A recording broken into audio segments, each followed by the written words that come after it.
When we close our eyes at night, surrendering to the embrace of sleep, we enter a world both familiar and profoundly strange. It is a world where physics bends, where the past and future intermingle, and where our identities can shift with a fluidity impossible in the waking life. We call this mysterious realm a dream, a simple word we use so casually, yet within it lies one of the greatest enigmas of existence. For centuries, dreams have inspired awe, superstition, and inquiry. They haunt us with their riddles, sometimes comforting, sometimes terrifying, and often leaving behind fragments of memories that dissolve with the coming light. What are dreams, truly? Are they mere illusions spun by our subconscious mind, chemical fireworks in the brain, or could they be something more? Could it be possible that every night, as we wander in these hidden landscapes, we are not simply imagining but traveling, crossing invisible thresholds to places beyond our own world? Imagine, for a moment, that every dream is not a random story stitched together by neurons, but a vision of another reality, another version of existence where you live a different life, carry a different name, and perhaps even experience a different destiny. Throughout history, cultures have woven myths around dreams, treating them as divine messages, prophecies, or glimpses into other realms. Yet in modern times, science has often reduced them to electrical storms, misfiring neurons, or mental housekeeping. But what if these two interpretations are not entirely opposed? What if the mind, through dreams, is tuning into a frequency that science has not yet recognized? Just as a radio captures voices traveling invisibly through the air, what if the dreaming brain is an antenna, one that connects us not to hallucinations, but to parallel universes that quietly exist beside our own? This idea may sound fantastic, like the stuff of science fiction films and speculative philosophy, but it captures something that resonates deeply within us. Dreams feel too real, too charged with meaning to be dismissed entirely as noise. We wake from them with traces of emotions that linger for hours or even days, a joy so uplifting it makes the world brighter, a sorrow so heavy it feels as though we have truly lost someone dear, a terror so piercing we shiver even under the sun. Why do we carry feelings from a place that supposedly does not exist? Why do some dreams reveal ideas, inventions, and insights we could never consciously assemble in waking life? Could these emotions and revelations be the fingerprints of another world, brushing against us in the quiet hours of the night? Consider the mystery of déjà vu, that sudden uncanny recognition of a place we have never stood in, or the feeling we have lived a moment before. Traditional science explains it as a trick of the brain, a misfiring of memory processes. Yet for those who have experienced it, the sensation is undeniable, visceral, electric. What if déjà vu is not a neurological error but a reminder from some other life we have lived in, a parallel realm, that the boundaries between existences are thinner than we imagine? Dreams, in this sense, could be pathways, illusions that are not illusions, but reflections leaking through from those alternate lives. As we drift into REM sleep, the stage most alive with vivid dreams, our brain activity resembles that of wakefulness. It is as though the mind grows restless, refusing silence, constructing entire worlds in the theater behind our eyes. Could it be that during this state, barriers weaken, and the human consciousness slides sideways through dimensions, borrowing sights and sounds from another cosmos? Scientists tell us energy cannot be destroyed, only transformed. Consciousness, though still an unsolved phenomenon, might follow similar laws. Could our awareness, even briefly, escape the confines of one universe and glimpse another? This possibility electrifies not only the imagination but also our deepest understanding of identity. If dreams are portals to parallel universes, every version of you that appears in them is not imaginary but authentically real, living a life just as vivid as your own, in realms you cannot touch directly except through these flickering visions. The dream in which you found yourself as an artist though you are an engineer by day, or the dream where you held a child though you are childless in this life, could be fragments of actual timelines unfolding elsewhere. You are not only who you are now but also infinite reflections of yourself, each playing out different choices, failures, triumphs, and destinies across the vast tapestry of existence. The gravity of this thought changes everything. It shifts the dream from a fragile psychological curiosity to a direct encounter with the multiverse. It transforms the private, forgotten visions of individuals into a vast network of interdimensional crossings, invisible yet profound. When you wake, the memory of your dream may scatter like fragments of smoke, hard to grasp, frustrating to recall. But what if the reason dreams slip away so easily is that they do not belong entirely to this universe? Memory cannot anchor them here, because their origin is elsewhere.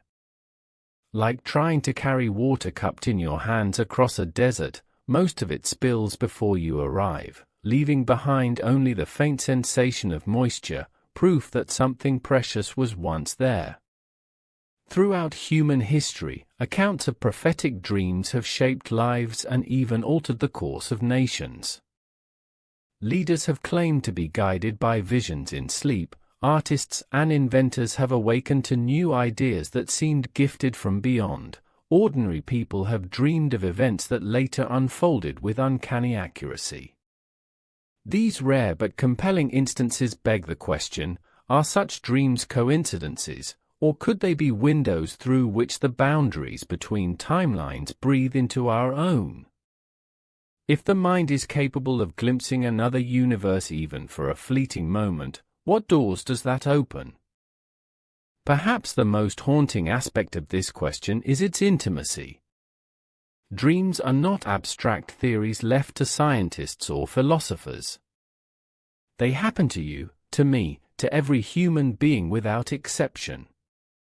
In them, we confront faces of strangers who seem familiar, feel love for people we have never met, and fear threats we cannot explain. Each dream, no matter how fantastic, carries with it a texture of truth, a visceral weight that suggests we have really been somewhere.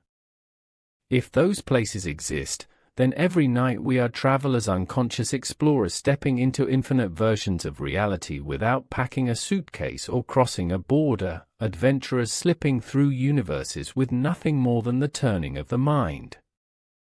And yet, the greatest paradox remains, we do not take these nightly journeys seriously. We dismiss them as odd stories, quickly forgotten in the rush of morning.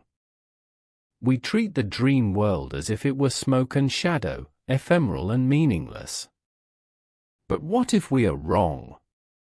What if we have been ignoring the most extraordinary phenomenon available to the human race? What if, hidden in plain sight, is our one natural and universal technology for interdimensional travel? Every sleeper, regardless of age or culture or belief, carries within their own brain this doorway, and the lock turns quietly every night as we drift into the darkness. To imagine that dreams might be portals is to invite ourselves into a new perspective on everything familiar. Suddenly, a nightmare is not simply terror but perhaps a survival struggle happening in another world. Suddenly, a dream of joy and reunion is not a fantasy but a meeting across universes with someone we love in another form. Suddenly, déjà vu is not confusion but recognition, the soul whispering, "I have been here, and I will be here again, in another stream of time." At the heart of this exploration lies not only curiosity but an invitation.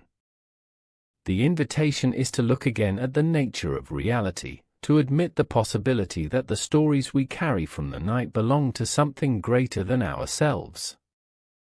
Whether this possibility is ever proven or remains in the realm of wonder, it carries immense power, because it changes the way we look at who we are. We are not limited to the single path of our waking lives, nor are we prisoners of one identity. We may instead be fragments of infinity, shimmering threads woven across endless versions of the cosmos, reunited in fleeting glimpses each time we close our eyes. So the question stands before us, daring us to ponder, daring us to dream in a new way. What if human dreams are portals to parallel universes? Imagine the implications, the discoveries, the truths just beyond reach. Imagine that every sleeper tonight in the smallest village, in the largest city, in the quiet countryside or bustling skyscraper becomes both voyager and witness to a reality no science has yet explained. Perhaps, more than anything, dreams remind us that the universe is vaster and stranger than we know, that within each of us is a key to dimensions too large for reason and too profound for denial. And in answering this question, or even daring to ask it, we may approach the greatest revelation of all, that the boundaries of existence are not walls, but doors.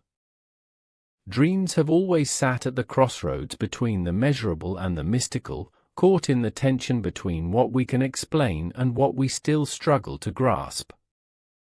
When we attempt to look at them through the lens of science, we find ourselves entering a field that is as fascinating as it is incomplete, full of impressive discoveries but also unanswered questions that leave plenty of room for speculation. For centuries, scientists, philosophers, and spiritual teachers have tried to uncover their purpose and origin, and yet, even today, the phenomenon of dreaming eludes a full, satisfying explanation. This ambiguity makes dreams a perfect candidate for ideas as radical as the possibility that they serve as portals to parallel universes. From the perspective of biology, dreaming begins with sleep itself, a state that consumes nearly 1/3 of our lives. Sleep unfolds in cycles, moving through stages of light and deep rest, eventually reaching the phase known as rapid eye movement, or REM. In this stage, our brains become astonishingly active, almost indistinguishable from wakeful thought when measured through modern instruments like the EEG. It is here that the most vivid, symbolic, and emotionally charged dreams take place. Scientists believe that REM sleep plays a critical role in memory consolidation and emotional regulation, yet the intensity of the images produced often exceeds these explanations. If the sole purpose of dreams was to sort and archive information, why would the brain go to such lengths to create entire universes with landscapes, conversations, plots, fears, and desires? Why would we be equipped with something so extraordinarily creative if it were merely an internal filing system? Throughout the 20th century, psychoanalysts like Sigmund Freud and Carl Jung explored dreams from a psychological angle. For Freud, dreams were the royal road to the unconscious, a language of symbols that concealed hidden wishes and unresolved conflicts. Jung expanded this idea, suggesting that dreams also participate in a collective unconscious, a deep reservoir shared by all humans, where archetypes and primordial images flow between individuals. When viewed through these frameworks, dreams are not trivial accidents of the mind but profound insights into the unseen parts of human life. Yet even as powerful as these perspectives are, they still circle primarily within human psychology. They explain why we might dream of love, fear, sex, or loss, but they do not fully account for why dreams sometimes feel as though they have a truth independent of ourselves, as if something beyond the individual were guiding them.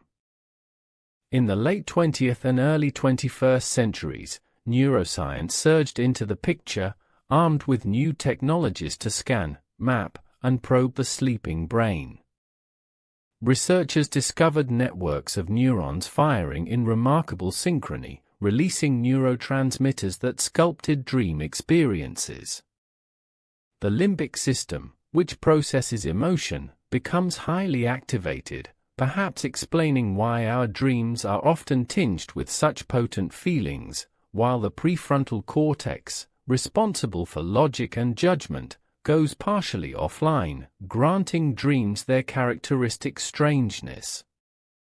What neuroscience tells us is that the dreaming brain is not passive. It is as busy creating as it is during waking moments, if not more. What it cannot yet tell us is why those creations are often coherent narratives, full of character, symbolism, and uncanny foreshadowing. This is where the conversation extends beyond science alone and drifts towards speculation. If the brain is producing rich, elaborate stories, might it not also be capable of tuning into something larger than itself, something like a parallel reality? The analogy often drawn is to a receiver. Just as a radio does not produce the music it emits but instead captures frequencies already present in the environment, perhaps the brain in REM sleep is not inventing dreams entirely from scratch but is aligning with transmissions from other layers of reality. Consciousness, under this view, functions less like a closed circuit and more like an open channel. And if consciousness can move across frequencies, then the content of our dreams could be information crossing over from alternate universes. The notion of parallel universes has been entertained by modern physics under several frameworks. The multiverse theory, rooted in interpretations of quantum mechanics and cosmic inflation, suggests that our universe may not be a singular phenomenon but one of an infinite number of realities. In some of these, the laws of physics mirror our own. In others, they may differ entirely. If this is true and leading scientists acknowledge it as a valid possibility, then exploring how humans might connect to these distinct realms becomes more than fantasy. It becomes a pressing question. Could the bonds between universes be subtle and unconscious, surfacing only in altered states like dreaming, when the ordinary filters of the rational mind are lowered? Consider for a moment the phenomenon of lucid dreaming. In this state, dreamers not only experience the dream but become aware that they are dreaming, sometimes gaining the ability to change events, alter environments, even test impossible abilities like flying or walking through walls. Neuroscience labels this as a rare but real activation of critical thought during REM, proof that the dreamer maintains fragments of waking awareness.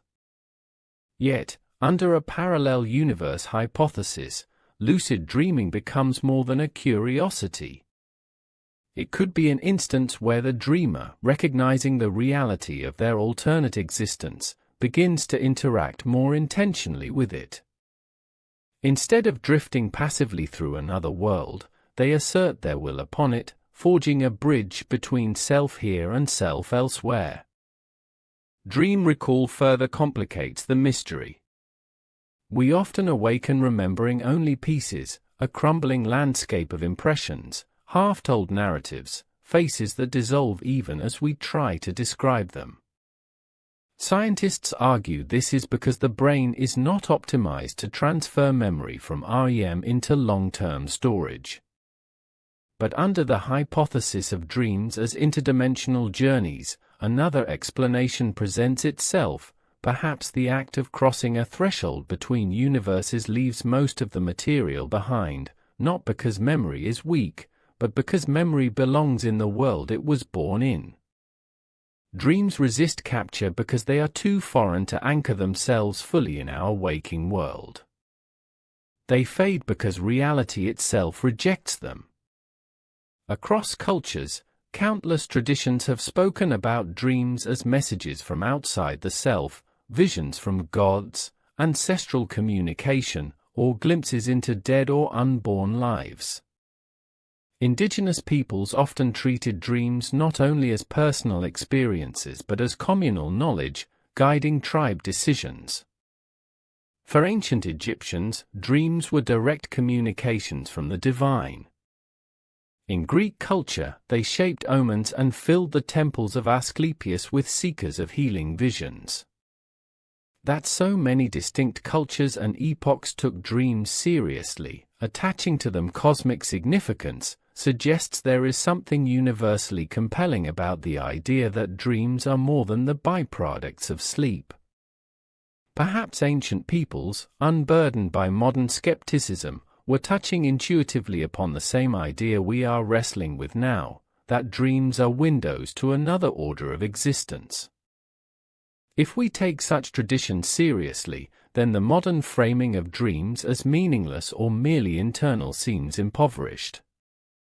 Our ancestors may not have had brain imaging machines, but they had direct experience, repeated over generations, that dreams carried messages not easily explained away. When a mother dreamed of her son in peril in another land, and later news confirmed his illness, was this coincidence or communication? When an artist woke with a melody never before heard, was this invention or transmission? When a scientist dreamed of the structure of a molecule later proven accurate, was this insight from the subconscious or knowledge seeping through from another universe where discovery had already been made? Each of these examples illustrates the tantalizing possibility that dreams breach the walls of isolation, connecting us to selves and worlds beyond the waking boundary. Parallel universes, if they exist, do not need to be far-off galaxies or distant dimensions locked beyond reach. They might be stacked beside us like pages in a book, separated only by the thinnest of membranes.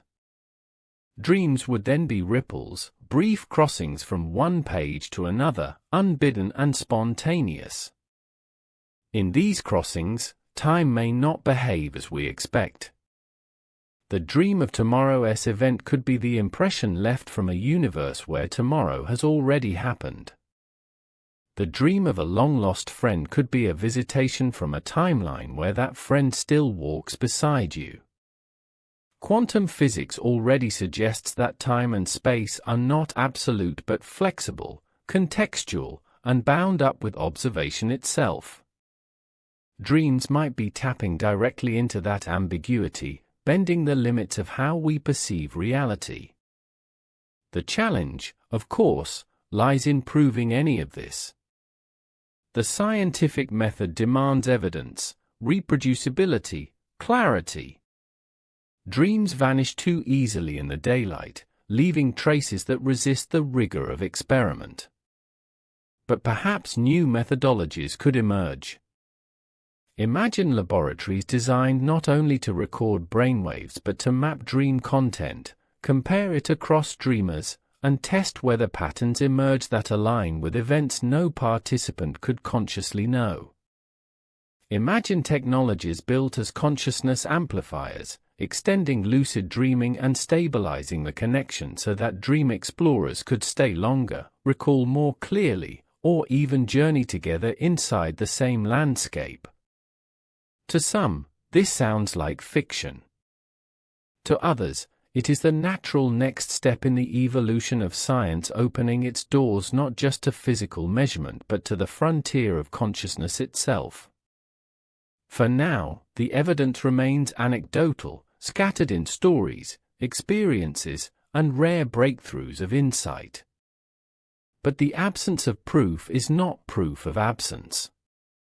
The same was once said of electricity, microbes, or black holes, long before they were named and measured. If we dismiss dreams simply because they escape our current instruments, we may miss the chance to glimpse truths that could revolutionize everything we understand about ourselves and the cosmos.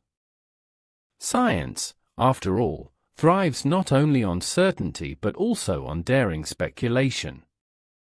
And dreams beckon us with that speculation, whispering of universes layered beneath the visible, of lives we might yet remember, of selves we might yet become.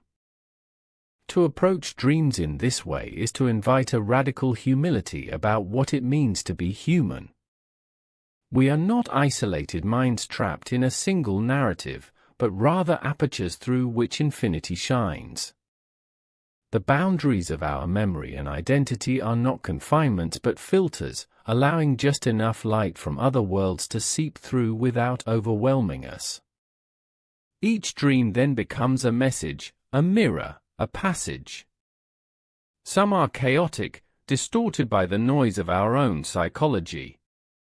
Others are crystal clear, haunting us with their clarity. But all of them hint at more than mere illusion. They are evidence of corridors running through reality, corridors that open every night when the body lies still and the mind wanders free. We may not yet know how far these corridors extend, whether they are imagination's labyrinth or eternity's highways. We may not yet have the codes to retrace every step or build bridges strong enough to travel consciously. But perhaps the purpose of dreams is not always to offer clarity. Perhaps their truth lies in their mystery, in their ability to remind us that existence is more layered, more complex, and more fluid than our waking senses allow. In every dream, there is an echo. In every echo, a world. And in every world, another possibility of who we are, waiting for us to notice. In considering the possibility that dreams may serve as true portals to parallel universes, we find ourselves compelled to ask the most challenging question of all: if this were real, how would it work? What kind of mechanism, whether biological, psychological, or metaphysical, could allow a human mind to cross dimensions during sleep? To wrestle with this, we must first pause to understand how consciousness itself might be conceived not as a static product of the brain, but as a dynamic field of interaction, capable of extending beyond the narrow confines of ordinary waking perception. This approach invites both science and imagination to collaborate, for the answers may not lie solely in observable structures of the brain but in the intersection between consciousness and the deep architecture of the universe itself. Neuroscience has taught us that the human brain is an astonishingly complex network, housing approximately 86 billion neurons, each communicating with tens of thousands of others through electrical pulses and chemical signals. When we sleep, patterns of this communication shift dramatically, lowering the filter of external perception while amplifying inwardly generated experience. It is in these moments that the internal and external may blur, opening a gateway. Think of the dreaming mind not simply as a room with locked doors but as a complex antenna array, scanning frequencies across reality. Ordinary wakefulness may tune into one specific frequency that defines our shared world, but when those filters relax, we might begin to drift into neighboring frequencies, other versions of reality happening in parallel, invisible in the light of day but accessible in the shadowed landscape of dreams. One metaphor often invoked is that of overlapping wavelengths. Imagine tuning a radio dial, where stations overlap faintly until you settle on one. In waking life, the brain's dial is firmly locked to a single channel, our consensus reality. Yet as we enter REM sleep, the dial loosens, flickering briefly onto other stations before sliding back. Those other stations could be other dimensions, alternate universes, parallel selves. The signal may arrive distorted, merging with our subconscious memories and emotions, which explains why dreams often feel both foreign and familiar. They are transmissions blended with personal noise. The challenge becomes separating what belongs purely to our psychology and what might genuinely belong to another cosmos. This interpretation also casts new light on the recurring phenomenon of dream characters. We often meet individuals in dreams who seem to live vividly, carrying depth and autonomy beyond what we consciously invent. Sometimes they are strangers whose faces we cannot recall from waking life, yet their presence feels undeniable, as if they are not constructs but visitors. If dreams are portals, these characters may not be creations of imagination but residents of the worlds we are crossing into. Their conversations, warnings, or affections could be the genuine expressions of parallel beings reaching across universes. The poignancy we feel upon waking, the grief or longing for them, may simply be the human heart recognizing kinship beyond the barriers of our single existence. The landscapes of dreams reinforce this impression. Unlike the hazy blur we might expect of subconscious invention, many dreams reveal worlds startlingly coherent. Entire cities sprawl before us, filled with laws of physics that remain consistent through the course of the dream. Natural environments emerge with distinct geography, weather, and even unique features we could not consciously fabricate. Why, one might ask, does the brain expend energy to create intricate cities, highways, or libraries filled with books whose words we can sometimes read clearly? Why generate crowds of individuals who move and speak as though they have inner lives? Such complexity is more suggestive of peering into an already existing reality than building one spontaneously during sleep. If brain activity during dreaming resembles waking thought, as neuroscience confirms, then perhaps we are not inventing these features but perceiving them just as our waking brain perceives the external world through sensory input. The absence of external sensory signals during sleep may simply allow the brain to be receptive to frequencies usually drowned out in daytime activity. This does not diminish the role of the subconscious; memory and imagination surely intermingle. But if the subconscious acts like noise mixing with a clear broadcast, then buried within every dream could be fragments of another dimension awaiting recognition. Consider the vivid clarity of some prophetic dreams. Individuals throughout history have awoken with knowledge they could not have possessed, tragedies foreseen, future inventions glimpsed, or distant conversations overheard. Skeptics label these as coincidence, yet their recurrence across cultures, times, and people makes them difficult to dismiss entirely. If dreams are cross-dimensional, then glimpses of events not yet lived in this universe may be echoes from parallel timelines where those events have already unfolded. In this context, time itself may function differently across universes, allowing one version of reality to spill forward into another's future. This invites us into the deeper possibility that dreams may operate not only as spatial portals but as temporal ones, blurring the boundaries of past, present, and future. A dream could thus be a visit to an alternate present that to us feels like the future, or a replay of a past that, in another timeline, still unfolds. Such a concept resonates with theories in quantum mechanics where time is not fixed but relative, dependent on perspective and entangled with observer effects. If dreams participate in this fluidity, they may provide one of the only direct, experimental avenues by which humans encounter the strange elasticity of time. But what about nightmares? These intense, sometimes unbearable visions often leave us shaken long after waking, their emotional residue difficult to cast aside. If we view dreams as mere psychological processes, nightmares may be explained as traumas or anxieties manifesting in exaggerated form. But if we entertain the portal hypothesis, nightmares could also be windows into darker parallel realities, worlds where our alternate selves suffer, struggle, or face dangers beyond our comprehension. This may explain why nightmares often feel more vivid than ordinary dreams, marked by a visceral authenticity that exceeds ordinary imagination.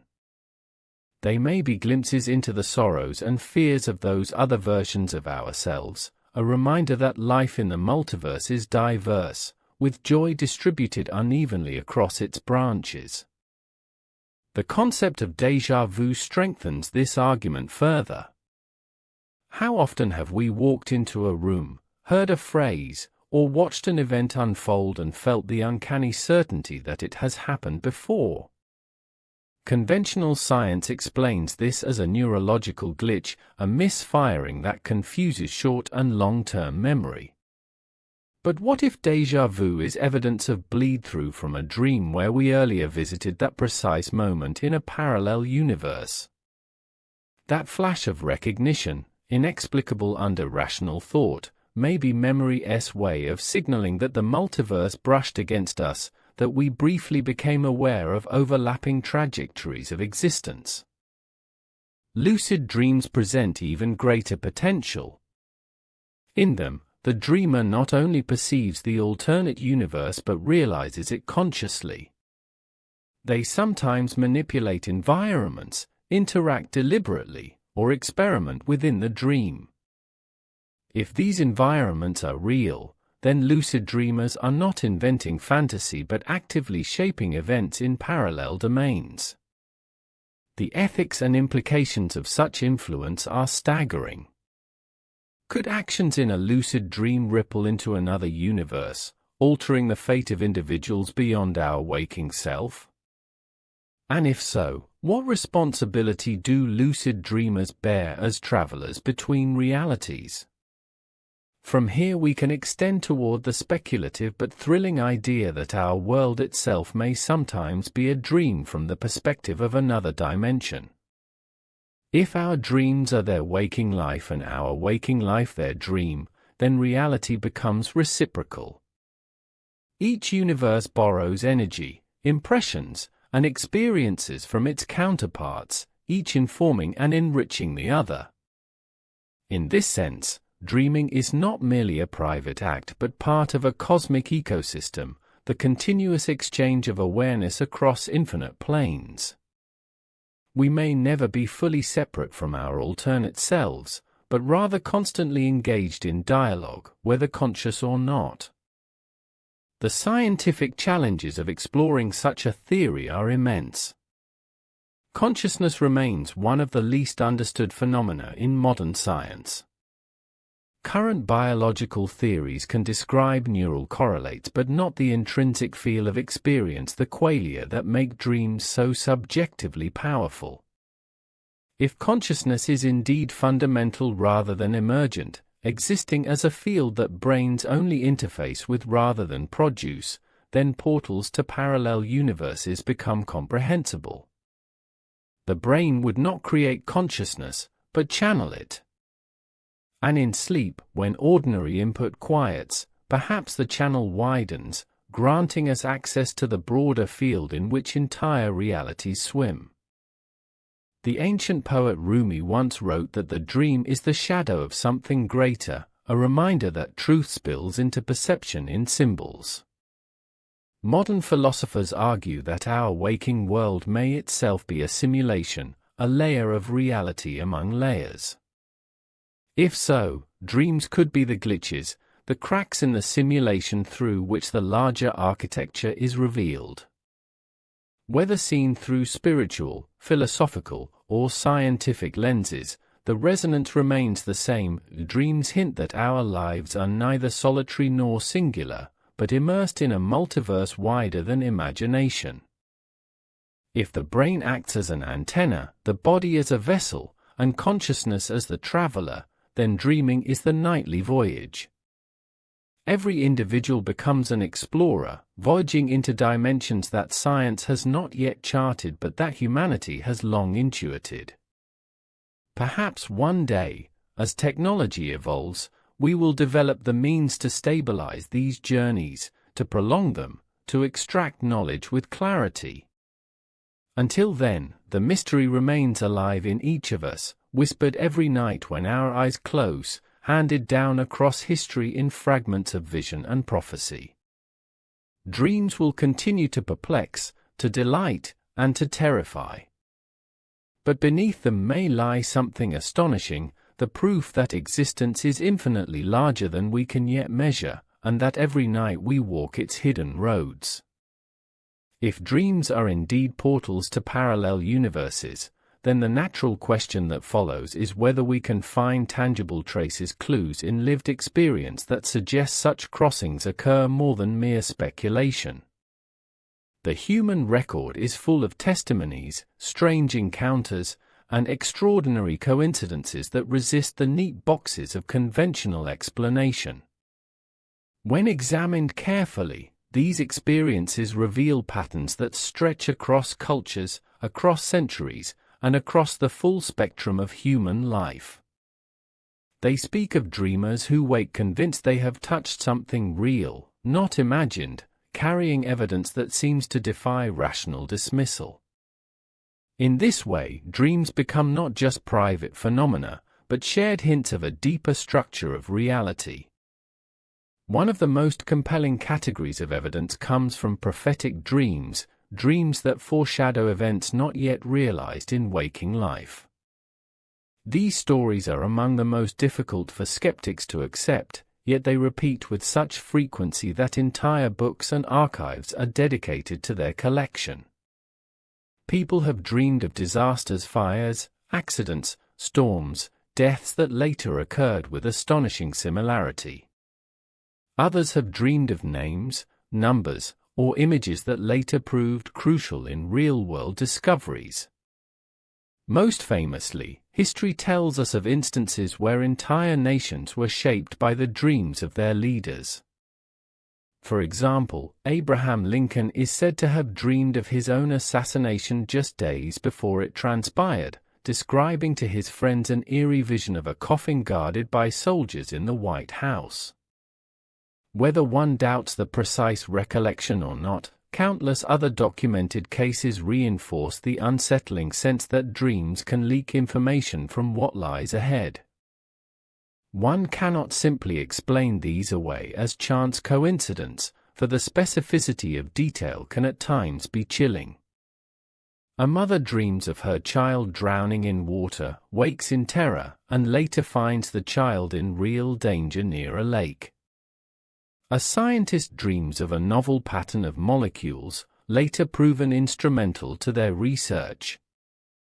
These occurrences, dismissed by reductionist science as accidents of random association, invite another interpretation, that in the dream state, consciousness has brushed against a timeline where the event had already unfolded, imprinting its memory onto our own sleep. Time, in this framework, loses its solidity, allowing fragments of the future to flicker into the present through the permeable membrane of sleep. Another dimension of evidence comes from the bizarre but documented phenomenon of shared dreams. Across different ages and cultures, there are cases where two or more people dream of the same place, the same event, or even directly encounter one another within their dreams. While skeptics justify this by pointing to chance overlaps or the human tendency to reshape memories to fit a narrative, there are instances too precise to dismiss. Imagine a couple sleeping in separate rooms due to illness, waking to report the exact same dream of walking together through a strange city, encountering figures they later both describe in detail. Or groups of indigenous peoples who believe shared dreamscapes are real places where community rituals and hunt preparations can take place, with details privately corroborated by multiple dreamers afterward. If dreaming is purely individual, how can such coherent overlaps occur? But if dreaming is a portal, then shared dreams may represent convergence, distinct selves accessing the same parallel reality simultaneously. Many people have also reported meeting departed loved ones in dreams that felt so real, so saturated with love and presence, that they could not be chalked up to memory or grief. These encounters carry qualities unlike ordinary dreams, a clarity of voice, touch, or expression, and often a profound emotion that lingers for years. Science views these as the subconscious consoling itself, yet under a parallel universe lens, they might signify that bonds of love persist across dimensions. The dream could be a reunion not imagined but enacted between worlds where the loved one still lives, creating a momentary overlap that feels too alive to be ignored. Near-death experiences offer another category that merges with dreams. Those who have touched the brink of life often describe journeys filled with landscapes, beings, and presences they later equate to other realms. While not technically dreams, the altered state of near-death bears startling resemblance to dream conditions, the brain disconnected from ordinary sensory input, flooded with extraordinary visions. Some recount hovering above their bodies, watching events unfold in real time with accuracy that shocked witnesses later. Others describe moving through worlds of light and color beyond earthly comprehension. Could near-death states be the most extreme versions of dream portals, prolonged journeys into parallel universes entered when the boundaries between waking reality and consciousness dissolve completely? Dream archetypes themselves provide an intriguing trail of evidence. Why is it that people worldwide often dream of flying, of falling endlessly, of being chased, or of standing at the edge of an infinite ocean? Why do recurring dream motifs cut across cultural and historical boundaries as if seeded by something greater than local imagination? If dreams are communications from parallel universes, these archetypes may represent the universal points of connection, experiences that countless versions of humanity have in common across dimensions. Falling dreams, for instance, could symbolize actual dangers encountered by another self in another universe. Flying dreams could be leaked sensations from realities where flight is possible. The universality of these themes suggests patterns greater than chance, perhaps indicative of shared underlying terrains that extend beyond the individual psyche. Consider also the role of dream-inspired inventions and works of art. Literature, music, architecture, even scientific formulae have at times sprung directly from dreams. Paul McCartney dreamed the melody of yesterday. Dmitri Mendeleev reportedly dreamed the arrangement of elements that became the periodic table. Kekulé dreamed of the Ouroboros snake, leading him to understand the ring structure of benzene. These are more than poetic stories, they have verifiable consequences. If such ideas came unbidden from the subconscious, one must marvel at the subconscious's genius. But if they originate from parallel universes, then these dreamers may have glimpsed knowledge already existing elsewhere, borrowing from the repositories of alternate worlds. Dreaming would then become one of humanity's oldest, most overlooked forms of research.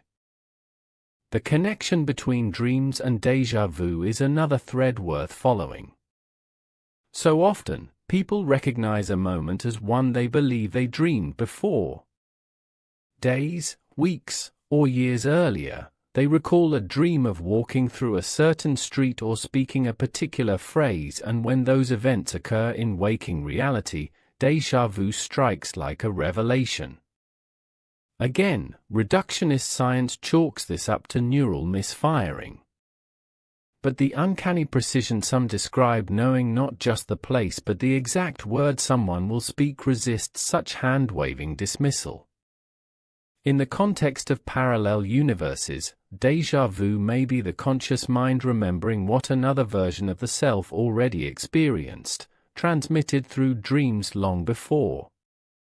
Yet perhaps the most powerful evidence lies within our emotions.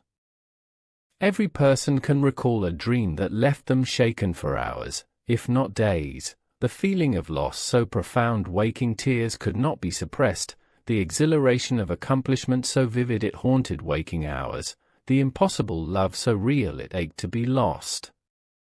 These emotions linger because they feel like lived experience, not fantasy. Our bodies react with physiological intensity, sweat, rapid heartbeat, trembling, tears. If dreams were wish fulfillment alone, why such endurance? The simplest explanation is that they represent genuine experiences, carried across the border of universes. Our emotional responses anchor these memories as deeply as waking ones, because they happened, even if not here. Skeptics will note the lack of repeatable, measurable evidence, and rightly so. The scientific method demands rigor. But human life is not lived only on what is measurable. For thousands of years, dreams have quietly guided people, preserving secrets too vast to ignore. When evidence appears in prophetic accuracy, shared encounters, global archetypes, dream-inspired innovations, or lingering emotions beyond explanation, we must consider that dismissal may say more about the limits of our paradigms than about the reality of dreams.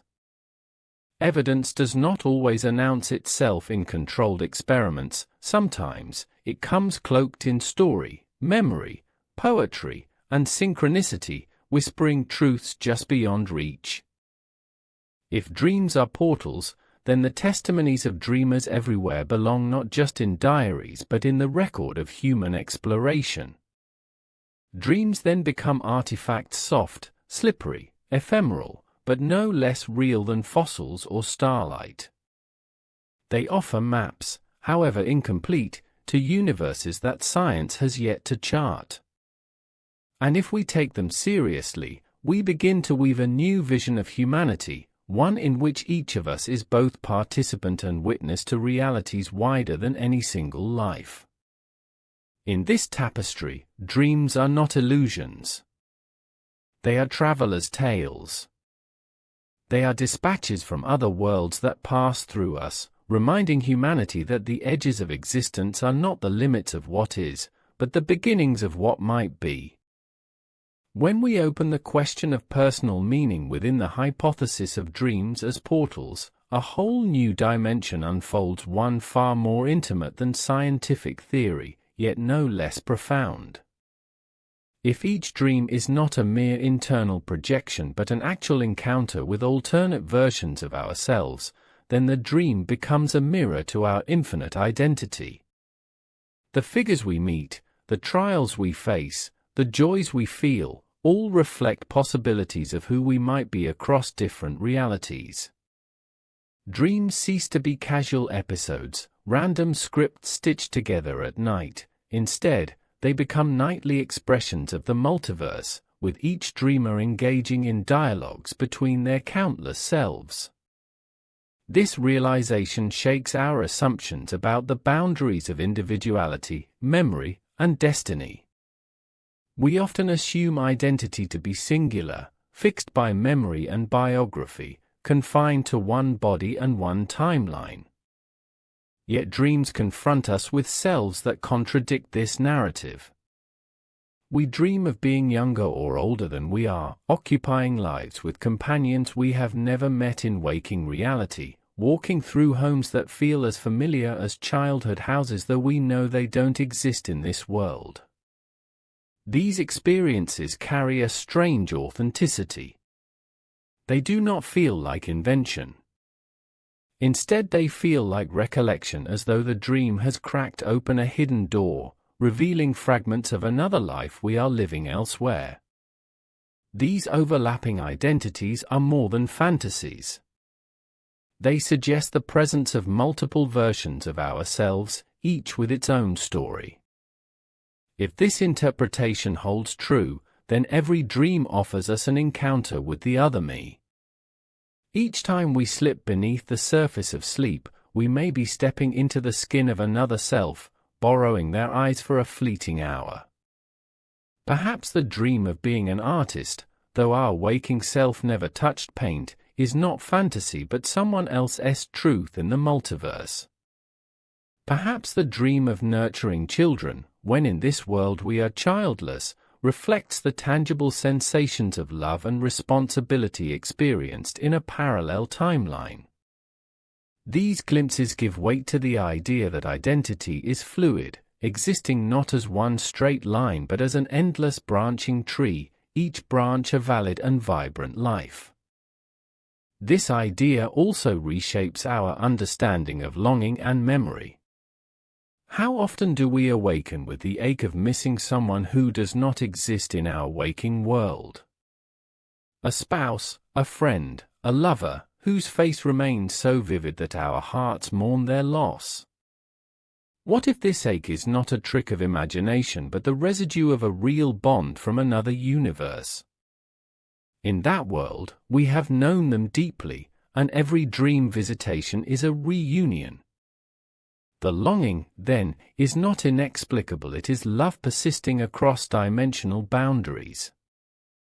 Love, in this vision, is not confined to one life, it extends across multiverse, connecting the many cells of who we are. If so, then the truest relationships we know may not be limited to this one brief lifetime, but repeated across countless variations of existence. Consider the phenomenon of recurring dreams. Many people report dreamscapes that revisit them throughout their lives, a particular house appearing over and over, a city with streets they learn to navigate across years of dreams, landscapes so familiar they no longer feel dreamt but lived. If these were only inventions of memory, why would they develop with such continuity, refining over decades like consistent geography? Scientists may argue it is the subconscious recycling neural patterns, but the alternate universe theory proposes something richer. These dreamscapes are consistent because they are real. They are places that exist in another version of reality, to which the dreamer repeatedly returns, stitching together fragments of another life experienced in parallel. Over years, the dreamer maps that world more completely, building familiarity as though commuting between two homes without ever realizing both are valid residencies. This experience of dual identity can be both comforting and disorienting. Comfort arises in the recognition that the self is infinite, that we are more than the narrow limits of our biography. Disorientation comes from realizing we are never fully in control of these crossings, that we are led by dreams into lives not chosen but given. It challenges our notions of free will and destiny. If in dreams we step into selves who suffer, who fail, who succeed in ways we cannot, then who truly are we? Are we the collective sum of all versions, or merely one fragment among countless? The personal meaning of this realization can be overwhelming, that our waking life, once assumed to be the entirety of our being, is only one thread in a grand cosmic tapestry of selves. Nightmares take on new meaning under this light as well. In ordinary psychology, nightmares reflect anxieties or traumas, the subconscious projecting fear. But if dreams are portals, nightmares may be experienced as the bleed-through of suffering endured by versions of ourselves in darker universes. We are not merely imagining dangers, we are witnessing them firsthand through the eyes of selves trapped in difficult fates. The terror jars us awake because it is genuine terror, belonging as much to another as to us.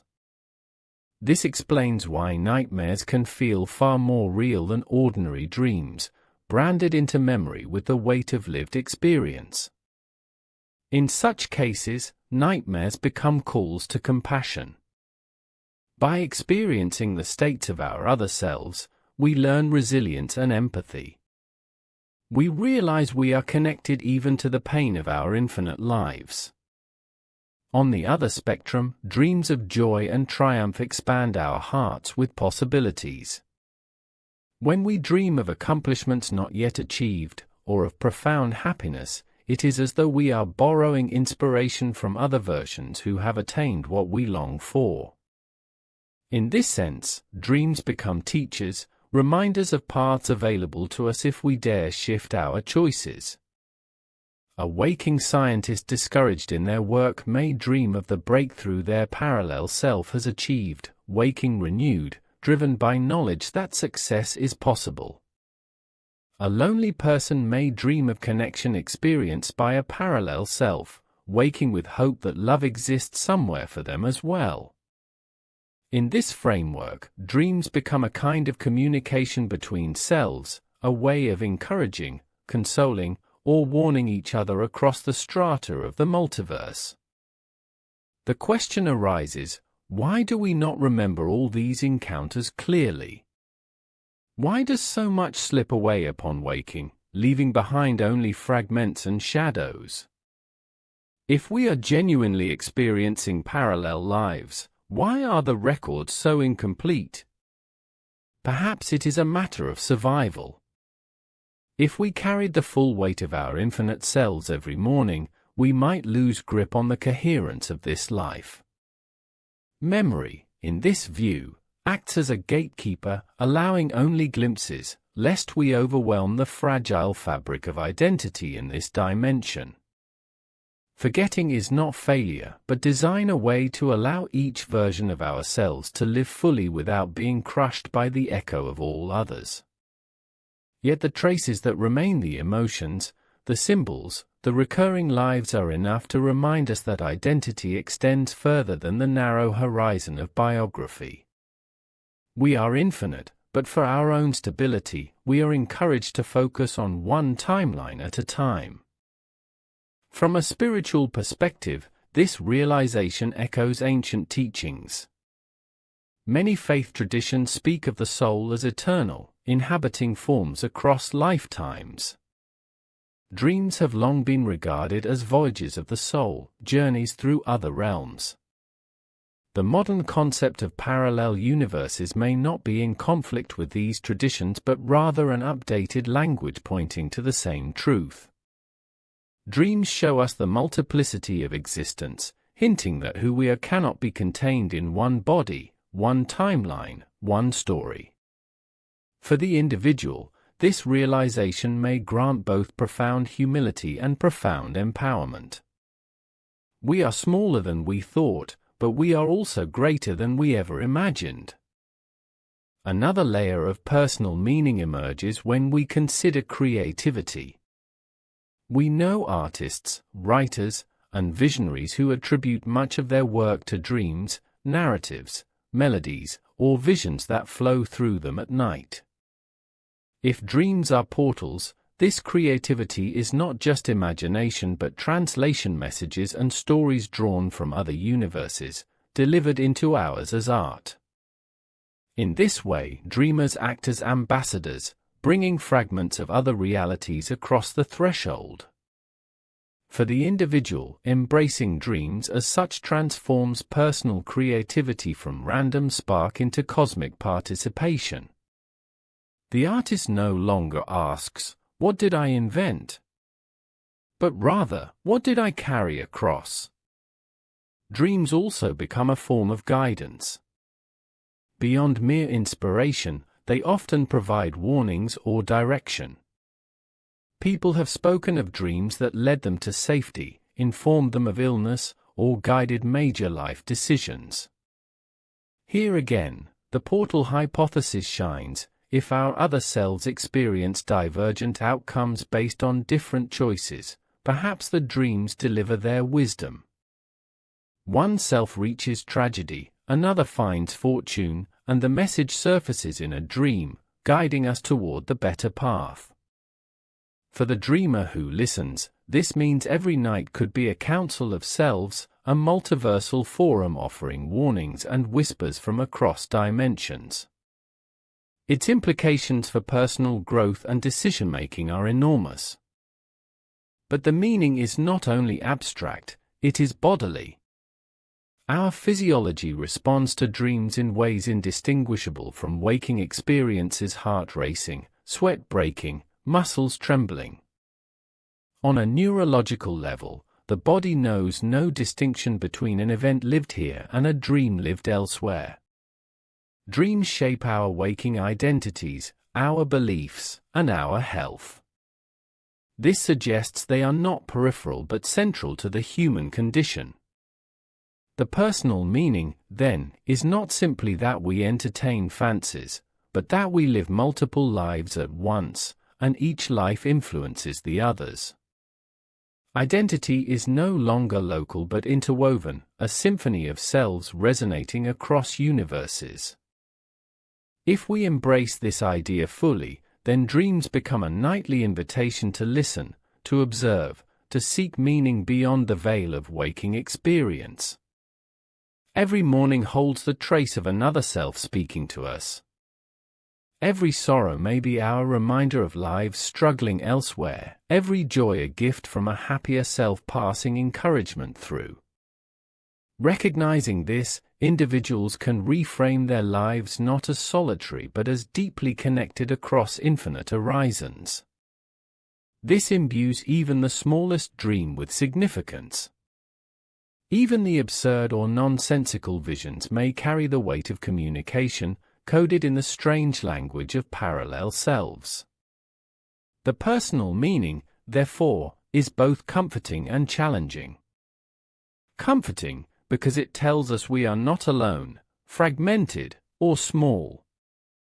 Challenging, because it demands we rethink our assumptions about the nature of being. We are neither singular nor final. We are travelers, nodes in a vast network of selves, forever in dialogue through the mysterious technology of dreams.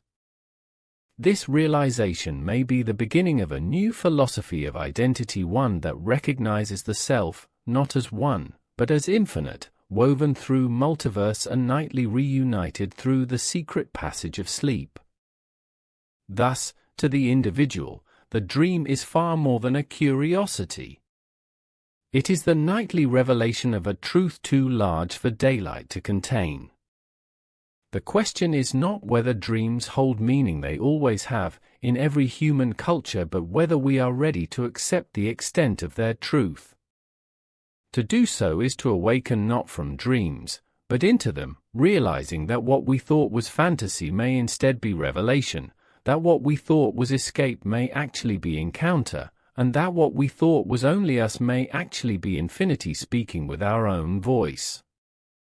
If we accept even the possibility that dreams serve as portals into parallel universes, the implications for science and human knowledge are almost incomprehensibly vast. Every field of inquiry, from neuroscience to physics, from psychology to technology, would need to expand its boundaries in ways that challenge the very foundations of academia. The human drive to map, measure, and understand would encounter an entirely new frontier, one that cannot be charted with telescopes or microscopes, but only through the strange theater of the mind. And yet, our history suggests that every time humanity opens itself to mysteries once dismissed as fantasy, breakthroughs follow. To explore dreams as interdimensional crossings would not only reshape our understanding of reality, it could redefine what it means to be human in ways we can scarcely yet imagine. The first domain inevitably affected would be neuroscience. For centuries, the study of the brain has described dreams as neurochemical processes firing neurons, fragments of memory strung together into narrative. If, however, dreams are gateways to other realities, neuroscientists would be forced to reconsider the brain not as a generator of all experience but as a receiver, a translator, or perhaps a bridge. This would be a paradigmatic shift comparable to the discovery that the Earth revolves around the Sun, or that matter is composed of atoms. The brain would no longer be described only in terms of biology, but also in terms of resonance with broader dimensions of existence. Research would pivot from asking how does the brain produce dreams, to how does the brain access these parallel fields of information? Imaging technology such as fMRI and EEG could be reinterpreted in this light. Today, these tools reveal patterns of brainwaves associated with REM sleep, theta waves, and bursts of synchronized activity across regions. But what if these signals are not merely random firings? Perhaps they are markers of connectivity, signatures of the brain establishing alignment with another universe. Scientists might begin to search for consistent neural patterns linked with specific dream experiences, asking whether shared dream events between people leave identical brainwave signatures.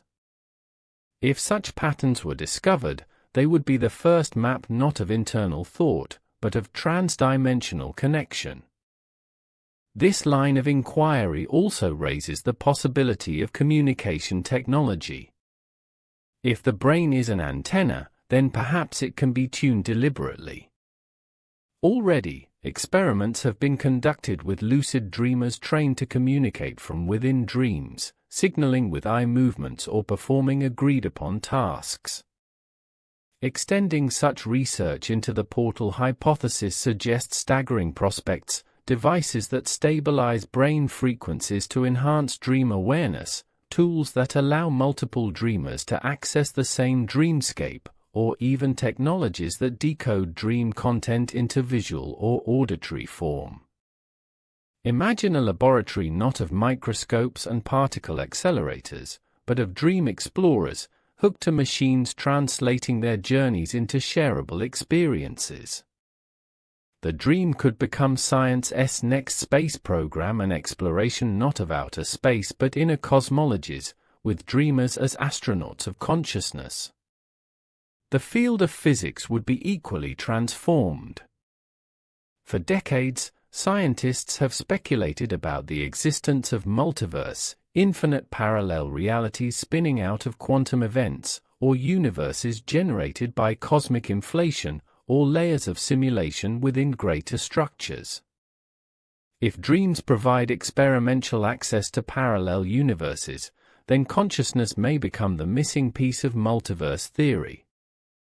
Physics has long wondered how to test the existence of other universes, given that they are assumed to be undetectable by physical instruments. But if human beings themselves are instruments, capable of glimpsing them through dreams, physics would need to fold consciousness into its equations. Theories about quantum entanglement, wave function collapse, and non-locality might be not just mathematical but experimental, rooted in the profound and personal evidence of dreaming minds. This could also have revolutionary consequences for time. Quantum mechanics already challenges our notions of linear causality. In the dream portal model, time becomes even more fluid. We might begin to explore not only alternate presents but also alternate pasts and futures.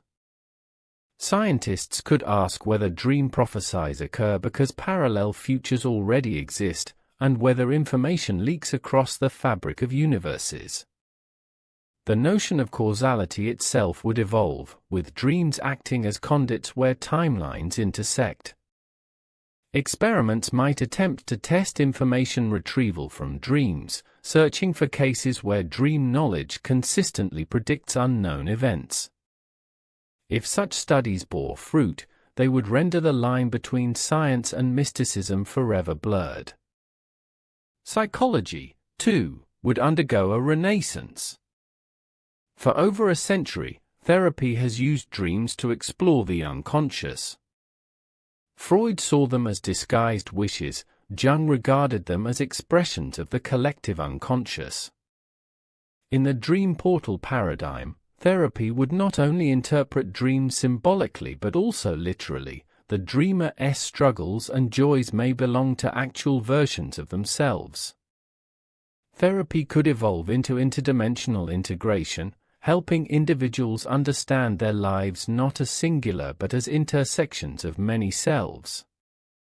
Trauma experienced in one universe might echo into dreams of another, suggesting healing must occur across multiple identities. Optimistically, this integration could offer individuals profound resilience, teaching them that suffering is not final, and that in some version of reality they have already overcome it. If science takes the portal hypothesis seriously, ethical questions would inevitably arise. What responsibilities would humanity have toward the parallel selves encountered in dreams? If lucid dreamers can alter dreamscapes, and those sceneries are indeed real, then we may be intervening in other universes without consent. This could mean that every dream is not just entertainment or private narrative but interaction with sovereign worlds. Ethical frameworks would need to be developed for dream exploration, akin to treaties governing space exploration or ecological preservation. The ethics of dream travel would become as important as the ethics of genetics or artificial intelligence today. The multiverse is not ours to exploit, but a web of relationships requiring reverence and care. Technology inspired by such revelations could eventually reach unimaginable heights. If dream states can be stabilized, prolonged, and shared, we may develop interdimensional travel without leaving our beds. Dreams could become doors not only for exploration but for education, healing, and communication. Universities may offer programs of dream studies, where students learn to navigate parallel realities, harvesting insights in science, philosophy, or art. Hospitals may employ dream technician specialists who guide patients into therapeutic encounters with other selves, retrieving wisdom or strength for healing. Even diplomacy may extend to dreams, where ambassadors not only speak across nations but also across worlds, building relationships that span dimensions. At the same time, dangers loom. Just as any technology can be weaponized, so too could dream exploration. Imagine a future where militaries attempt to train dream warriors, infiltrating parallel realities for strategic advantage. Or corporations might commodify dream travel, selling access to universes as entertainment. Such developments could corrupt the sanctity of these crossings, turning portals into products. Dream exploitation could threaten both our psyche and the worlds we touch. Science would thus face a moral test. Could humanity learn from the mistakes of colonization and exploitation, taking dreams not as resources but as sacred encounters? Failure to do so might fracture not just societies but the fragile balance between realities themselves. The dream portal hypothesis also challenges our basic understanding of consciousness. Are we single beings or nodes in a vast web of awareness spanning universes? If every dream is access to another self, then perhaps all consciousness is unified, expressing itself in infinite variations.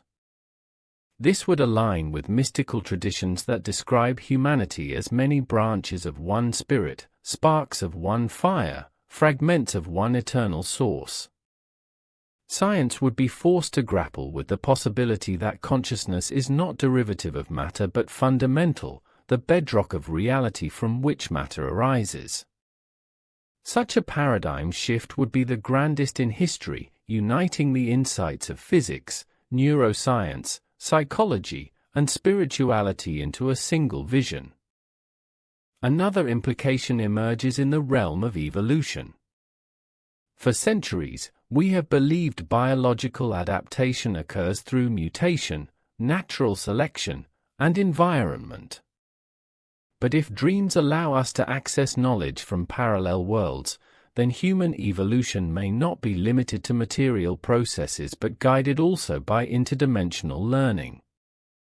Our species may not progress only by trial and error in one universe but by borrowing wisdom from countless others. Evolution could then be redefined as not just survival of the fittest in one timeline but survival through communication across timelines.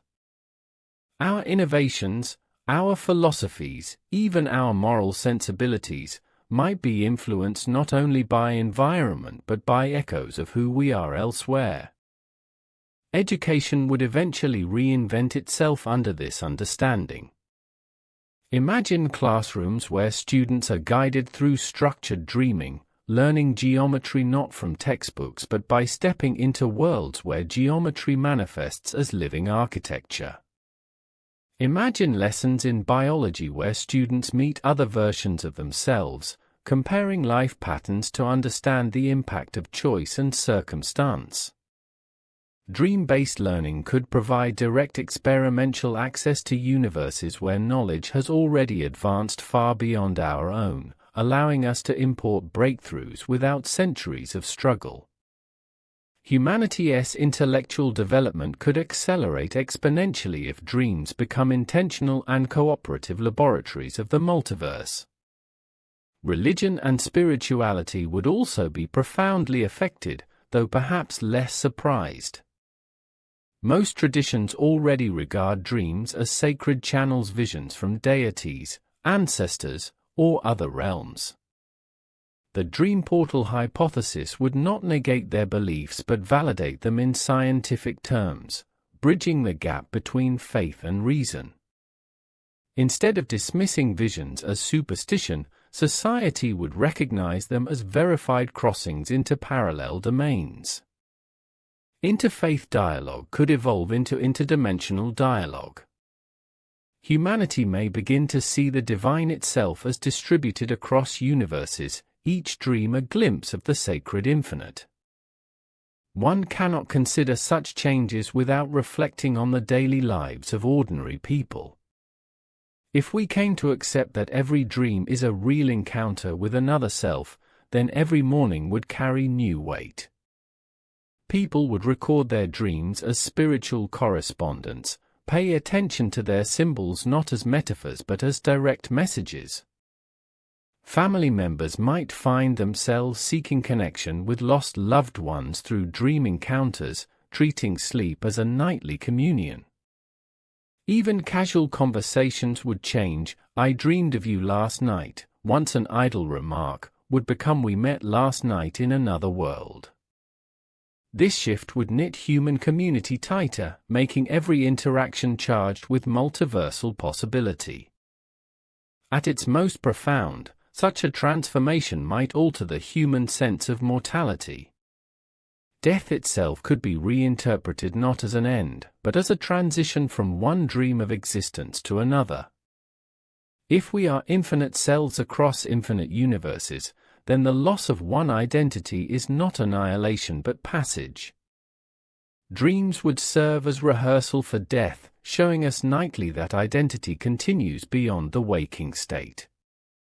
This could alleviate the terror of mortality, replacing it with curiosity, reverence, and trust that consciousness extends beyond this fragile moment into endless forms.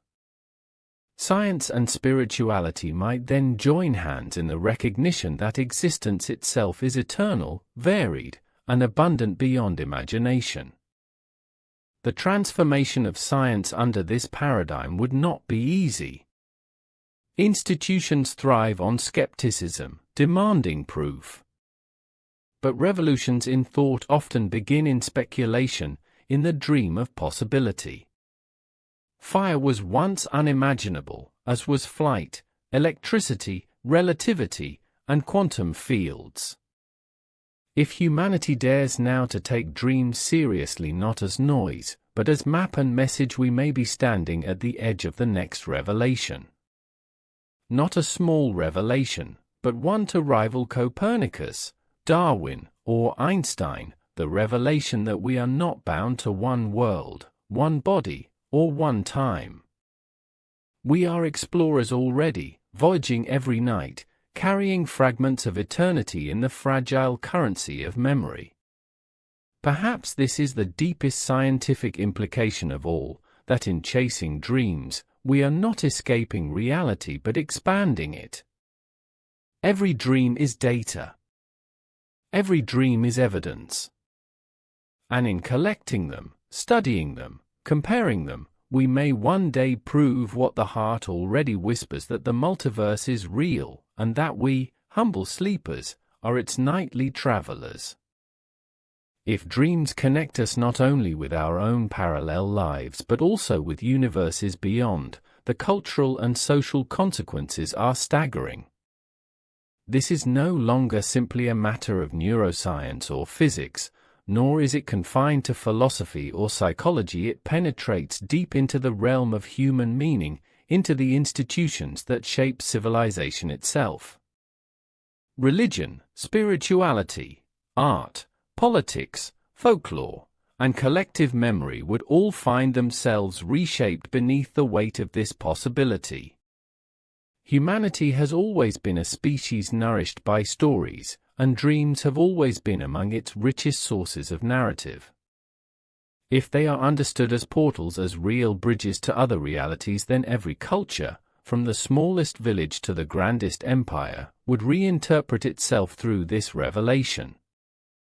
Throughout history, human beings have turned to dreams for guidance, power, and prophecy. Long before scientific discourse took hold, shamans, priests, poets, and visionaries treated dreams as sacred communications. They were sought, cultivated, and shared communally. Ancient Mesopotamian kings recorded their dream visions on clay tablets. Indigenous peoples across the Americas held collective dream ceremonies, treating the dream world with equal respect as waking life. Buddhist and Hindu traditions saw dreams as part of the continuum of samsara, revealing truths of existence and the illusory nature of waking perception. Islam preserved deep dream traditions, where the Prophet Muhammad himself received revelation through dreams, guiding entire generations. These practices were not accidental. They were the living proof that humanity, intuitively, has always suspected dreams to be more than fiction. If science were to validate their reality as portals, ancient cultures would find their insights vindicated. The modern skepticism that relegated dreams to mere accidents of the brain would collapse. Spiritual traditions might converge with scientific understanding in unprecedented ways. The gods and ancestors visited in dreams would no longer be dismissed, but recognized as encounters with beings inhabiting adjacent universes. What once was considered metaphor might be reframed as literal truth observed through a veil of perception. Religions that long held to dream visions as divine communication would be not only justified but reinvigorated, while secular societies that dismissed them might need to reconsider how they understand the sacred. This shift would ripple into art. All great art movements throughout history have drawn upon the dreamlike, the surreal, the visionary.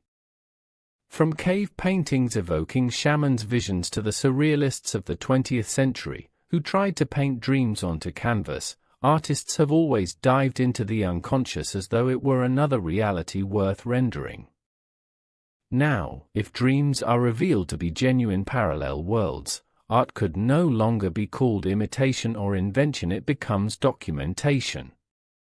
A painter depicting a strange, dream-born city would be, in fact, recording a real city glimpsed elsewhere in the multiverse. Music heard in dreams, like the melodies that haunted great composers, would become not simply inspiration but transcriptions of another cosmos' symphonies. Literature, built so often from dreamscapes, would be reinterpreted as interdimensional translation. The cultural prestige of artists would rise, as they are revealed to be cartographers of universes, ambassadors carrying beauty from infinite realms into our own. Literary traditions would be re-evaluated. Shakespeare's musings that we are such stuff as dreams are made on would be recast not as metaphor but as cosmic insight. Myths long regarded as allegories might be seen instead as records of collective journeys through dream portals. The epic tales of gods, heroes, and celestial battles could be glimpses of real events playing out in alternate universes, remembered imperfectly but preserved poetically in tradition. Folklore such as the Norse Nine Worlds, or the Aboriginal Australian Dreamtime, or the Mayan cosmic underworld might no longer be seen as mythology but as encoded memory of real contact experienced through dreaming. Cultural anthropology itself would transform, revisiting every sacred story with a new question: what if this was not simply invented myth, but report? Politics and society would not escape transformation either. In communities that accept dreams as real alternate lives, the status of dreamers would ascend. Those who dream vividly, who can recall with clarity, or who can enter lucid dreams, might become the leaders of tomorrow. They would be the navigators, trained not only in governance but in interdimensional connection. Councils of dreamers might form, tasked with exploring alternate futures to guide political decisions in this one. Policies could be debated not only on economic forecasts but on dream visions of how they unfold in other universes. Entire governments might formalize dream-based advisory roles, blending scientific dream recording with democratic decision-making. At the grassroots level, societies would shift in their understanding of family and community. If dreams are other lives, then every person is infinitely connected. The individual no longer belongs only to one family or one community, but simultaneously to countless versions. Families may find themselves comforted in loss, imagining deceased loved ones still alive in other universes, meeting them in dreams. Communities might strengthen their bonds through shared dream experiences, weaving them into ritual and education. Children could be taught to record their dreams, not as fanciful stories but as genuine experiences, worthy of preservation. This cultural focus could create libraries not of imagined fiction but of multiversal encounters mapped through millennia. Even morality could be reshaped. Laws and ethics, currently bound to one reality, would need to expand. If harm in one universe is real harm, then how shall we measure responsibility across dimensions? Suppose a lucid dreamer exerts destructive power in another world, are they accountable? What if societies discover that wars fought here reverberate into countless nightmares there, disturbing parallel dimensions? Ethics would become multiversal ethics, responsibility stretched across realities. Some may argue this invites compassion beyond measure, that knowing the pain of our other selves makes us kinder in this world. Others may fear it dilutes responsibility, that morality becomes too complex when stretched across infinite selves. Either way, humanity would no longer frame ethics within narrow borders of one timeline but as a web of interconnection with unending scope. Economics and labor may also evolve under this worldview. If knowledge can be drawn from dreams, if inventions, solutions, and insights are retrieved from alternate universes where they already exist, then the economic landscape changes. Entire industries might emerge around dream mining, systematic exploration of dreams for technological and cultural resources. Artists, scientists, and thinkers would be employed as dream navigators, harvesting what humanity has not yet achieved here but knows elsewhere. This could trigger both prosperity and danger, prosperity in accelerating human progress, danger in reducing infinite worlds to resources exploited for profit. The tension between wonder and consumption, beauty and exploitation, would play itself out once more in society's handling of dreams. Dream culture would reshape social rituals. We might see dream councils in schools, theaters hosting dream exhibitions, even dream sharing written into education systems. When two people dream of the same place and record their experiences, their descriptions could be archived together, creating communal maps of parallel worlds. Libraries would expand beyond books and digital files into dream repositories, preserving the landscapes and events countless dreamers encountered. Museums might exhibit visual recreations of commonly reported dreamscapes, the city of endless glass towers, the recurring spiral staircase, the ocean of moving lights. These would not be seen as surrealist art but as cultural geography, records of humanity's journeys across dimensions. Dream tourism could follow, where individuals seek training and technologies to induce encounters with specific worlds. Just as outer space travel now inspires imaginations, so too would interdimensional dream travel become a field of aspiration. Instead of starships and rockets, we would seek enhanced methods of sleep, harnessing lucid dreaming as spacecraft of the mind. Entire economies might arise from dream guides, who train clients to navigate these portals. Destinations could be described, sought, and revisited. Have you visited the Ocean of Suns? Have you walked the Golden Bridge spanning worlds? Conversations like this may become normal, marking a culture where the nightly journeys of humanity are as recognized as geographical nations. At the same time, cultures would wrestle with fear. Nightmares would no longer be dismissed as illusions but confronted as alternate realities of genuine suffering. Societies might ritualize healing ceremonies not only for their own traumas but for the traumas of their parallel selves.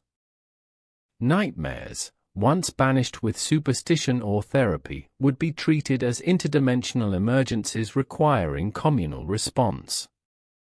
Children plagued by recurring nightmares would not simply be comforted but guided to understand the other lives they are witnessing.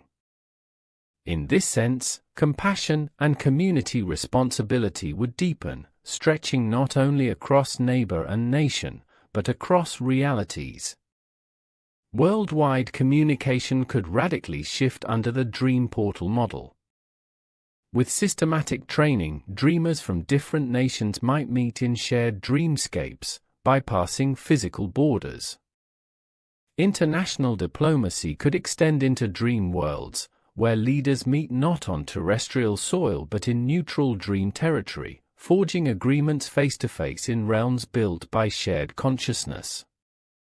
Religion, art, politics, and economics converge in this space, no longer confined to waking existence but extended into the dream as a universal forum.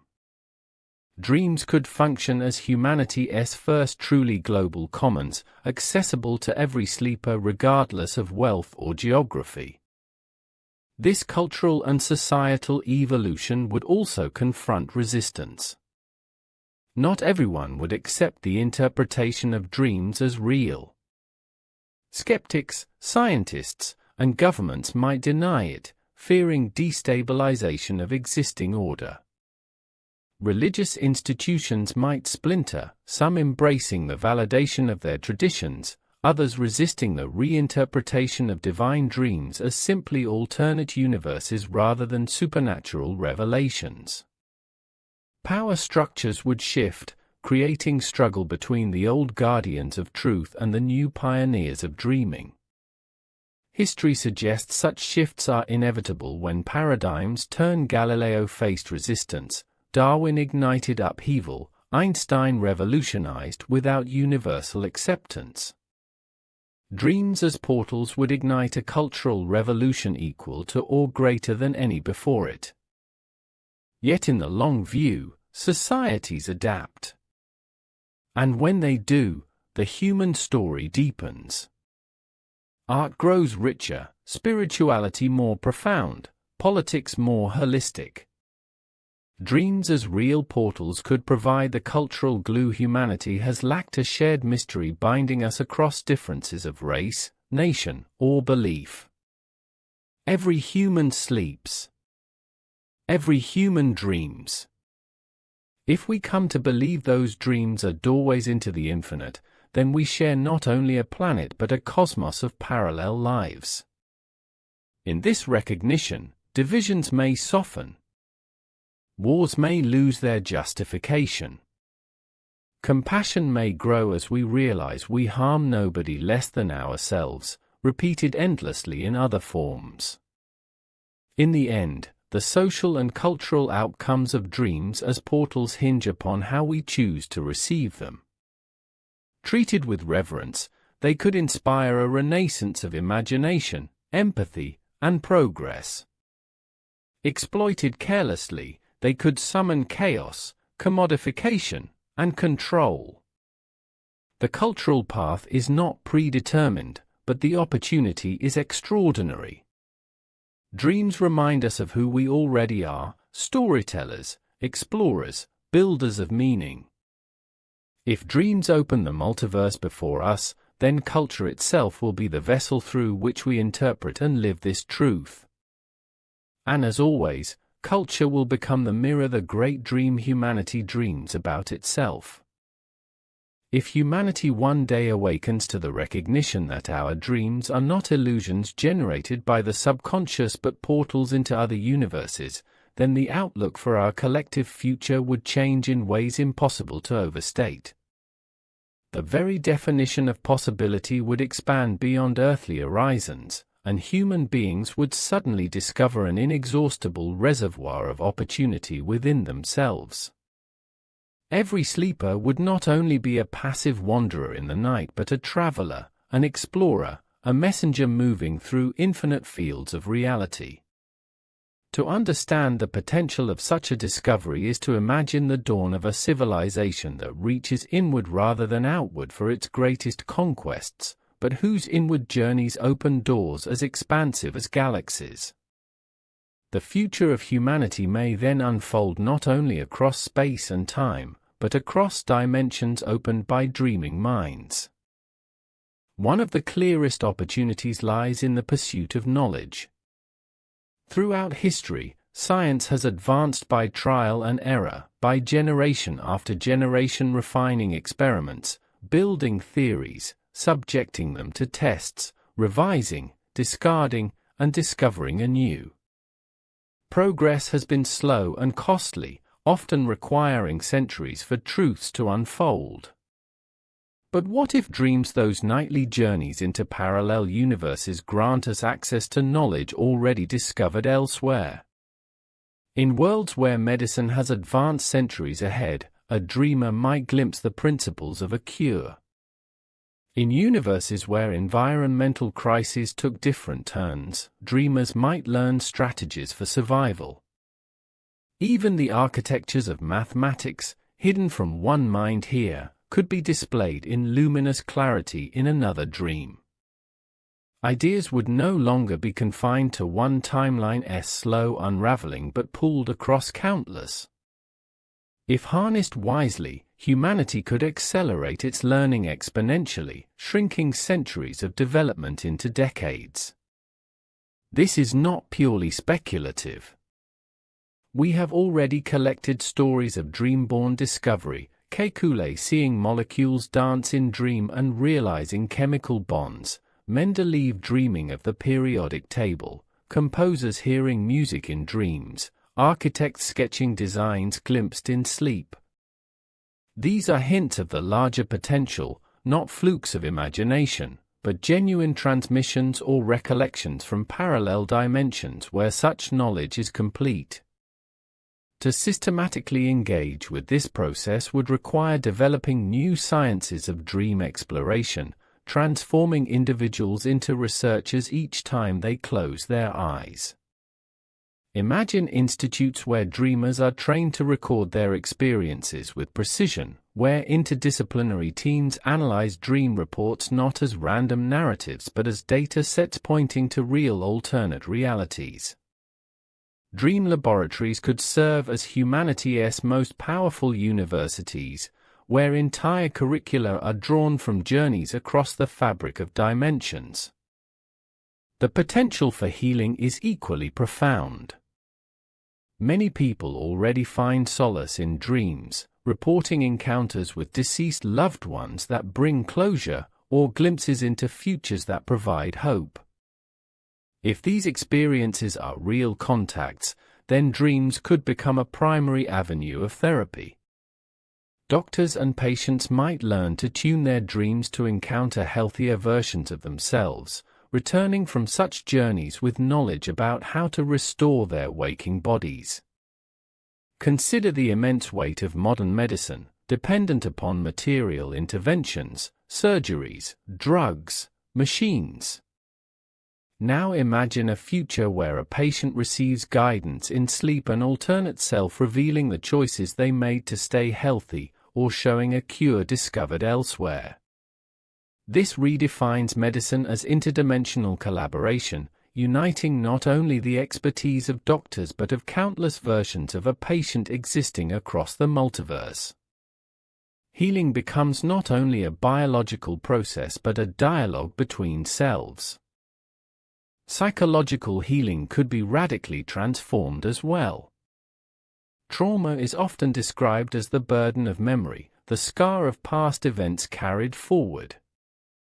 But what if dreams allow us to enter universes where those traumas unfolded differently, where survival took another form, and where resilience triumphed? Trauma therapy could then expand beyond reliving the past into rescripting it by connecting with alternate selves who lived without such wounds. Patients could reintegrate by sharing experiences with versions of themselves who are whole, strong, and wise, drawing strength from those realities to bring balance into this one. Nightmares, currently feared as symptoms, might instead be recognized as signals, crossovers into selves struggling elsewhere, calling for acknowledgement and healing. Therapists might serve as navigators, guiding dreamers across universes to retrieve strength and peace. Beyond healing, dreams as portals would revolutionize creativity. Already, the arts are infused with dream imagery and inspiration. If dreams are real encounters, then artists become chroniclers of other worlds. Painters, musicians, writers, filmmakers all could draw directly upon parallel universes as reservoirs of infinite creativity.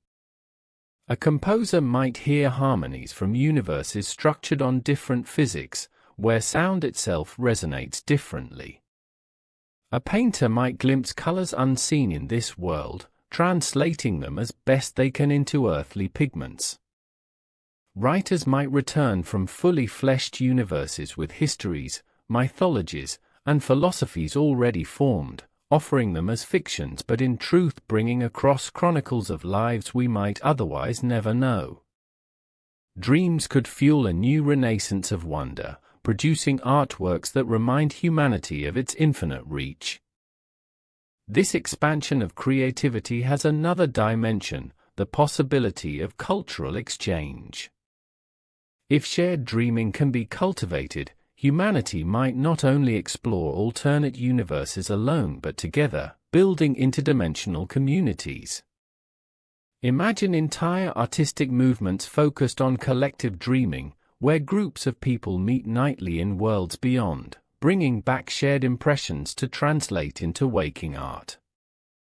Museums may then no longer display only the works of individual genius but collaborative portraits of universal truths encountered collectively.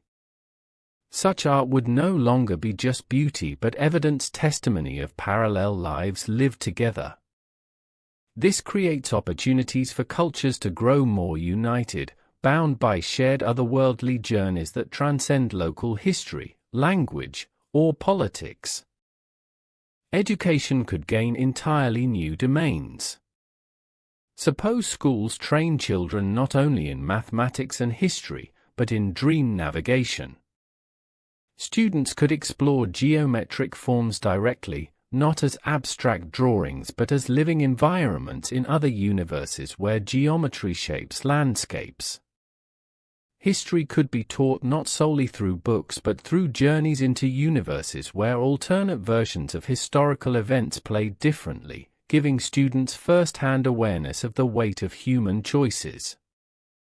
A class might compare universes where peace treaties were kept against those where wars persisted, cultivating not just intellectual learning but moral reflection. Teachers could become facilitators of dream exploration, preparing students for interdimensional dialogue as easily as for debate or scientific experiments. Social opportunity would bloom as humanity reimagines community. Dreams could be structured into communal rituals, where neighborhoods share and analyze their dream journeys. Families might gather to exchange nightly travels, weaving collective meaning. Marriages could deepen, as lovers share encounters with their parallel bonds in other worlds. Friendships could grow, not only through common waking experiences but through common journeys across realities. Even strangers might recognize they have already met in dreamscapes, forging bonds that transcend the accidents of geography. Human community, fractured so often by material differences, could be drawn closer by the recognition that in dreams we are all infinite, all connected, all united in the endless dance of possibility. The opportunity for diplomacy and peacemaking is equally transformative. Nations divided by conflict in this dimension might find reconciliation through shared dream diplomacy, where leaders meet in neutral dream realms, free from the weight of material armies and power structures. Citizens, too, might participate in transnational dream forums, bypassing political borders to meet directly in worlds beyond. By broadening identity to include infinite versions of ourselves, humanity might begin to realize the futility of war. For if every conflict in this world reverberates into countless nightmares in others, then the price is far greater than imagined. Peace movements rooted in dream understanding could argue not only on ethical but on multiversal grounds. Violent scars not only one reality, but all realities connected through the human web. Technology aligned with dream exploration could also unfold unprecedented opportunities. Devices already attempt to measure or stimulate brain activity during sleep. With new paradigms, these could evolve into dream stabilizers, lengthening dream time, clarifying memory, even allowing dreams to be recorded or shared visually. Imagine the opportunity if anyone, anywhere, could watch another person's dream, not as an interpretation but as a direct record of alternate reality. Libraries of dreams would become not mere curiosities but archives of universes, repositories of knowledge and experience far beyond our single world. Such technology could democratize exploration, granting access to dimensions as straightforwardly as reading a book or watching a film. Yet unlike fiction, this would be documentation of real universes, accessible nightly by every human being. Alongside exploration and innovation comes the opportunity for spiritual growth. Dreams have always been sources of sacred insight, but with portals recognized as real, every human life becomes explicitly spiritual, each person a sacred traveler, each dream a revelation. Spiritual traditions could reinterpret enlightenment as the mastery of interdimensional awareness, teaching followers to navigate not only this life with wisdom but also the infinite lives connected to it. Death could be reframed as nothing more than a permanent shift to another universe, dissolving the terror of mortality. Pilgrimage might transform into journeys not across landscapes but across dreams, where spiritual seekers travel into inner cosmos as vast as any external horizon. Humanity would collectively inhabit a universe imbued with reverence, for every dream affirms both the fragility and the infinity of being. The potential for empathy is perhaps the most revolutionary. If in dreams we inhabit other selves, we learn firsthand what it means to be someone else. A privileged individual in this world might dream of their parallel self afflicted with poverty or oppression, awakening with deeper compassion. A person torn by prejudice may dream of being the very people they alienate, recognizing their humanity beyond abstract argument. Entire societies could cultivate empathy through dream training, teaching citizens to visit lives unlike their own. In a fractured world, where difference so often fuels division, dreams offer the opportunity for embodied unity, dissolving barriers not through ideology but through lived experience across realities. But the opportunities extend not only to individuals but to species. Humanity could redefine its evolutionary path by deliberately cultivating dream voyages. Where once evolution was governed by genes, and later by tools, now it could be guided by consciousness itself. By learning from alternate universes, humanity could refine not only its technology and ethics but its very understanding of existence, accelerating its evolution into a species fluent in multiversal navigation. This is nothing less than a new stage in human history, the evolution of dream voyagers, conscious explorers of infinite existence, rooted not in planets or stars but in the endless wells of possibility carried in every sleeping mind. In such a future, earthly limits dissolve. The impossibility of space exploration, constrained by physics, cost, and distance, fades compared to the nightly access already granted by dreams. Energy crises, environmental disasters, and societal collapse could find solutions not exclusively in technological innovation here, but in answers brought from universes where humanity solved them differently. The boundaries of imagination and reality become blurred, not because imagination overtakes truth, but because reality itself is revealed as infinitely imaginative, woven of countless variations. The greatest opportunity, perhaps, lies in humility. To recognize that we are one of infinite selves, that our dreams are doorways into lives we do not control, compels us to release arrogance. Humanity, so often obsessed with dominance, would learn to kneel before infinity. Every night we are reminded of our smallness and our vastness simultaneously, small in one timeline, vast in the totality of all. This perspective could cultivate wisdom, gentleness, and gratitude, guiding civilization away from hubris and toward harmony with the multiverse.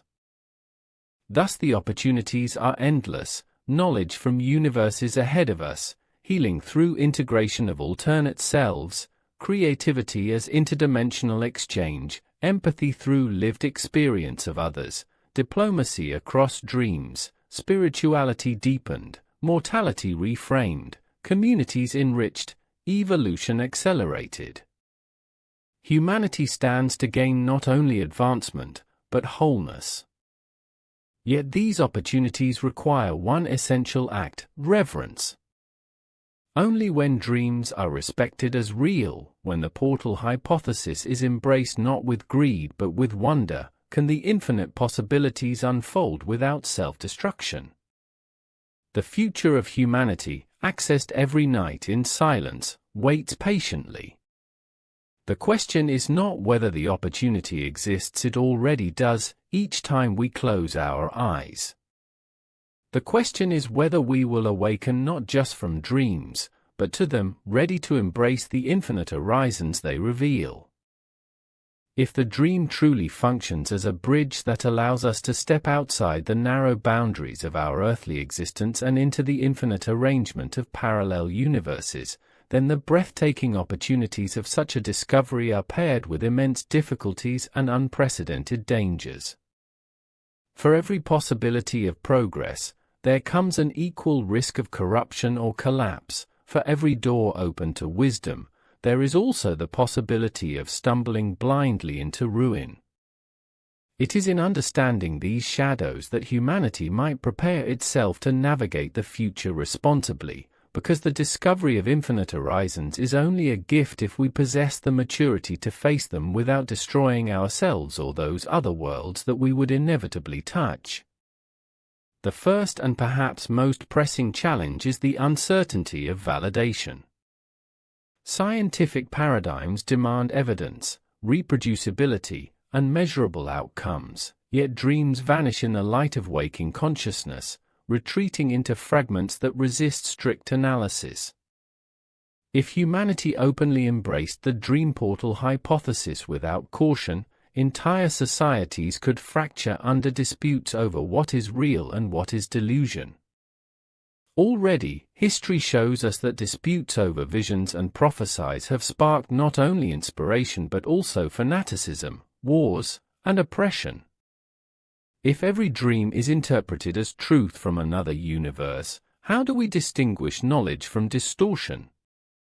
How do we prevent opportunists from weaponizing dreams as tools of manipulation? This problem of verification would become the first great test of civilization.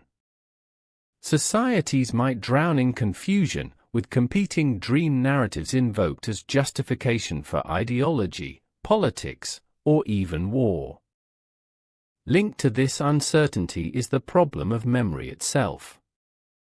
Dreams are fleeting and easily altered by the act of recall. A dreamer may awaken convinced of their vision, only to unconsciously reshape memory until it fits their expectation or desire. If parallel worlds are genuinely accessed in dreams, then what responsibility do we bear to record them faithfully?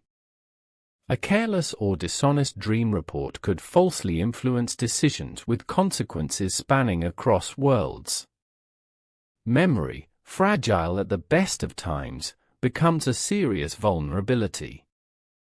If humanity wishes to rely on dream revelations, it must first solve the immense challenge of capturing the truth of dreams accurately, a task as difficult as bottling mist. The psychological challenges run even deeper. Imagine waking each day with the knowledge that your life is not singular but only one branch among infinite others. For some, this understanding could expand empathy. For others, it could destabilize identity. If everything you do, every choice you agonize over, is also done differently in another universe, what meaning remains in your own decisions? Fatalism might spread, convincing people that effort is pointless since other versions already succeed or fail elsewhere.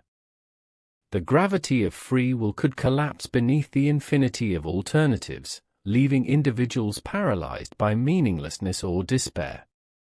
Such a crisis of identity would test the resilience of the human spirit as deeply as any external catastrophe. The danger lies not in the truth itself but in our ability to hold it without losing ourselves. Nightmares present a darker danger still. If dreams are true experiences in alternate realities, then nightmares reveal genuine suffering endured by parallel selves. Already, nightmares can impact mental health, leading to lingering fear, insomnia, or trauma. Under the portal hypothesis, they are no longer just symbols of subconscious struggle but windows into catastrophic realities, wars raging elsewhere, plagues afflicting other worlds, desolation and despair experienced by lives we also inhabit. Exposure to such suffering nightly could overwhelm human endurance. People may awaken shaken by experiences they cannot resolve, tormented by the knowledge that versions of themselves are doomed in worlds beyond help. The risk is enormous that trauma experienced across universes would bleed into this one, multiplying the burdens borne by human hearts. Therapies would have to expand to address not only our own wounds but those across countless dimensions, an unimaginable psychological challenge. The risks of exploitation cannot be understated. If dreams become recognized as true portals, corporations and governments would inevitably attempt to harness them. Already, technologies exist attempting to monitor dream activity. In a world where dreams are gateways to knowledge, the incentive to control them would be irresistible. Imagine industries that recruit lucid dreamers as miners of ideas, tasked with exploring other universes for innovations, selling the fruits of parallel civilizations for profit. Imagine governments training operatives to infiltrate dreams deliberately, seeking power, intelligence, or even weaponizable strategies from other realities. The sanctity of dreams could be lost in the rush of exploitation, transformed into another battlefield of commerce and control. This danger is acute because every human being must sleep. Manipulation of dreams could become as invasive and oppressive as surveillance systems are today, only far more intimate, infiltrating the sanctum of the soul itself. Religious conflict represents another profound challenge. Some faithful traditions may welcome the recognition of dreams as true encounters with the divine and the infinite. Others may resist, fearing that reinterpreting dreams as parallel universes undermines doctrines of heaven, hell, prophecy, or sacred revelation. Just as Galileo's telescope unsettled the theological order of his day, the recognition of dreams as portals could destabilize every belief system humanity holds dear. Religious institutions may fracture, new cults may emerge, and countless followers may find themselves torn between ancient faith and modern revelation. Charismatic figures could exploit dreams to claim divine sanction, igniting fanaticism and mass movements dangerous to global stability. And yet, even outside organized religion, secular society could splinter under the weight of competing dream truths. Far from uniting humanity, this revelation could deepen division if mishandled, igniting conflicts as people fight not only over land or ideology but over whose dream universe is the authoritative one. Ethical dangers stretch into realms we have never confronted.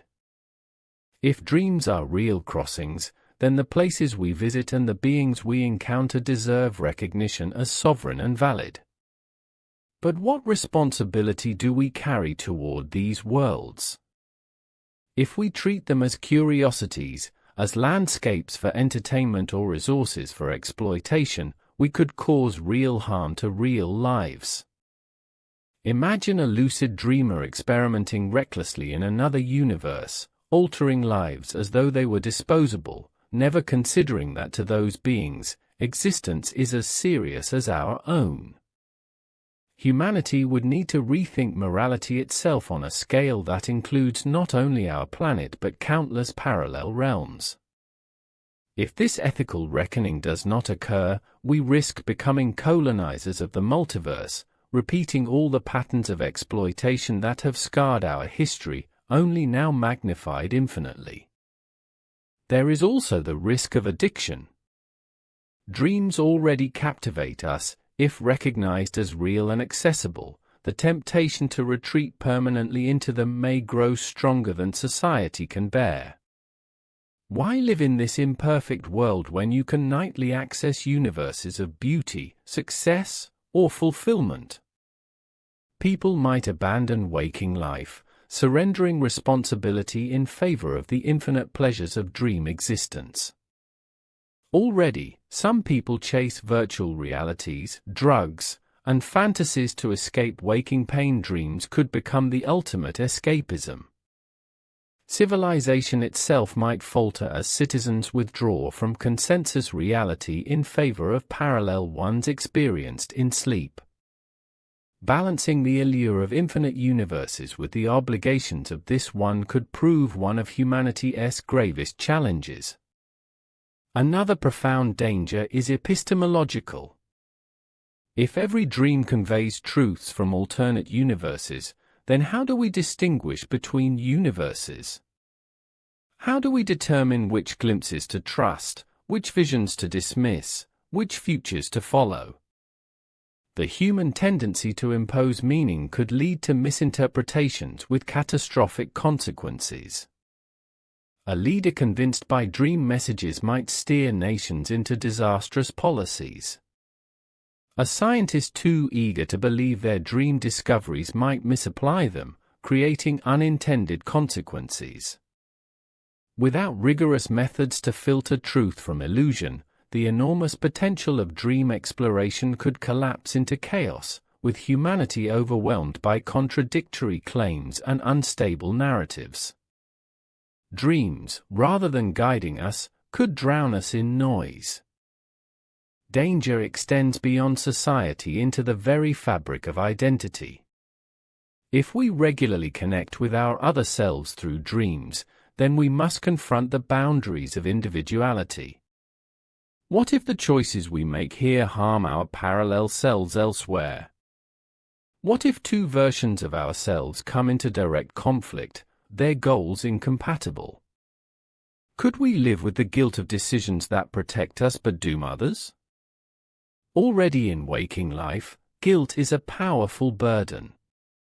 Multiplied across infinite universes, the responsibility could crush human beings, dissolving their sense of singular identity. Alternatively, if the ego leans too far in the other direction, people may dismiss morality altogether, believing their choices meaningless against the backdrop of infinite outcomes. Either path risks stripping humanity of stability, coherence, and moral compass. Political dangers cannot be overlooked. In a world where dreams are known to open doors to actual realities, governments would compete to dominate the field. Dream explorers could be conscripted as weapons of influence, trained to extract intelligence, destabilize alternate worlds, or retrieve technologies for military advantage. Nations might wage wars not on battlefields but in shared dreamscapes, turning the unconscious mind into a contested zone of espionage and sabotage. The Cold War played out in nuclear arsenals and secret intelligence. The multiversal age could see dream espionage as its central theater, with catastrophic risks of instability for both dream worlds and waking societies.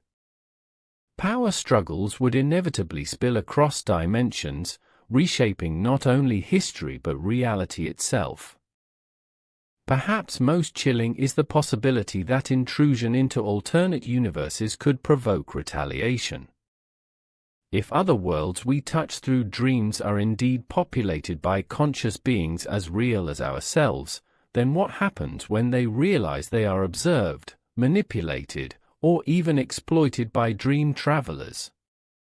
Humanity might not be the only species or even the only version of humanity dreaming across universes. What if our alternate selves resent our intrusion? What if they choose to reach back?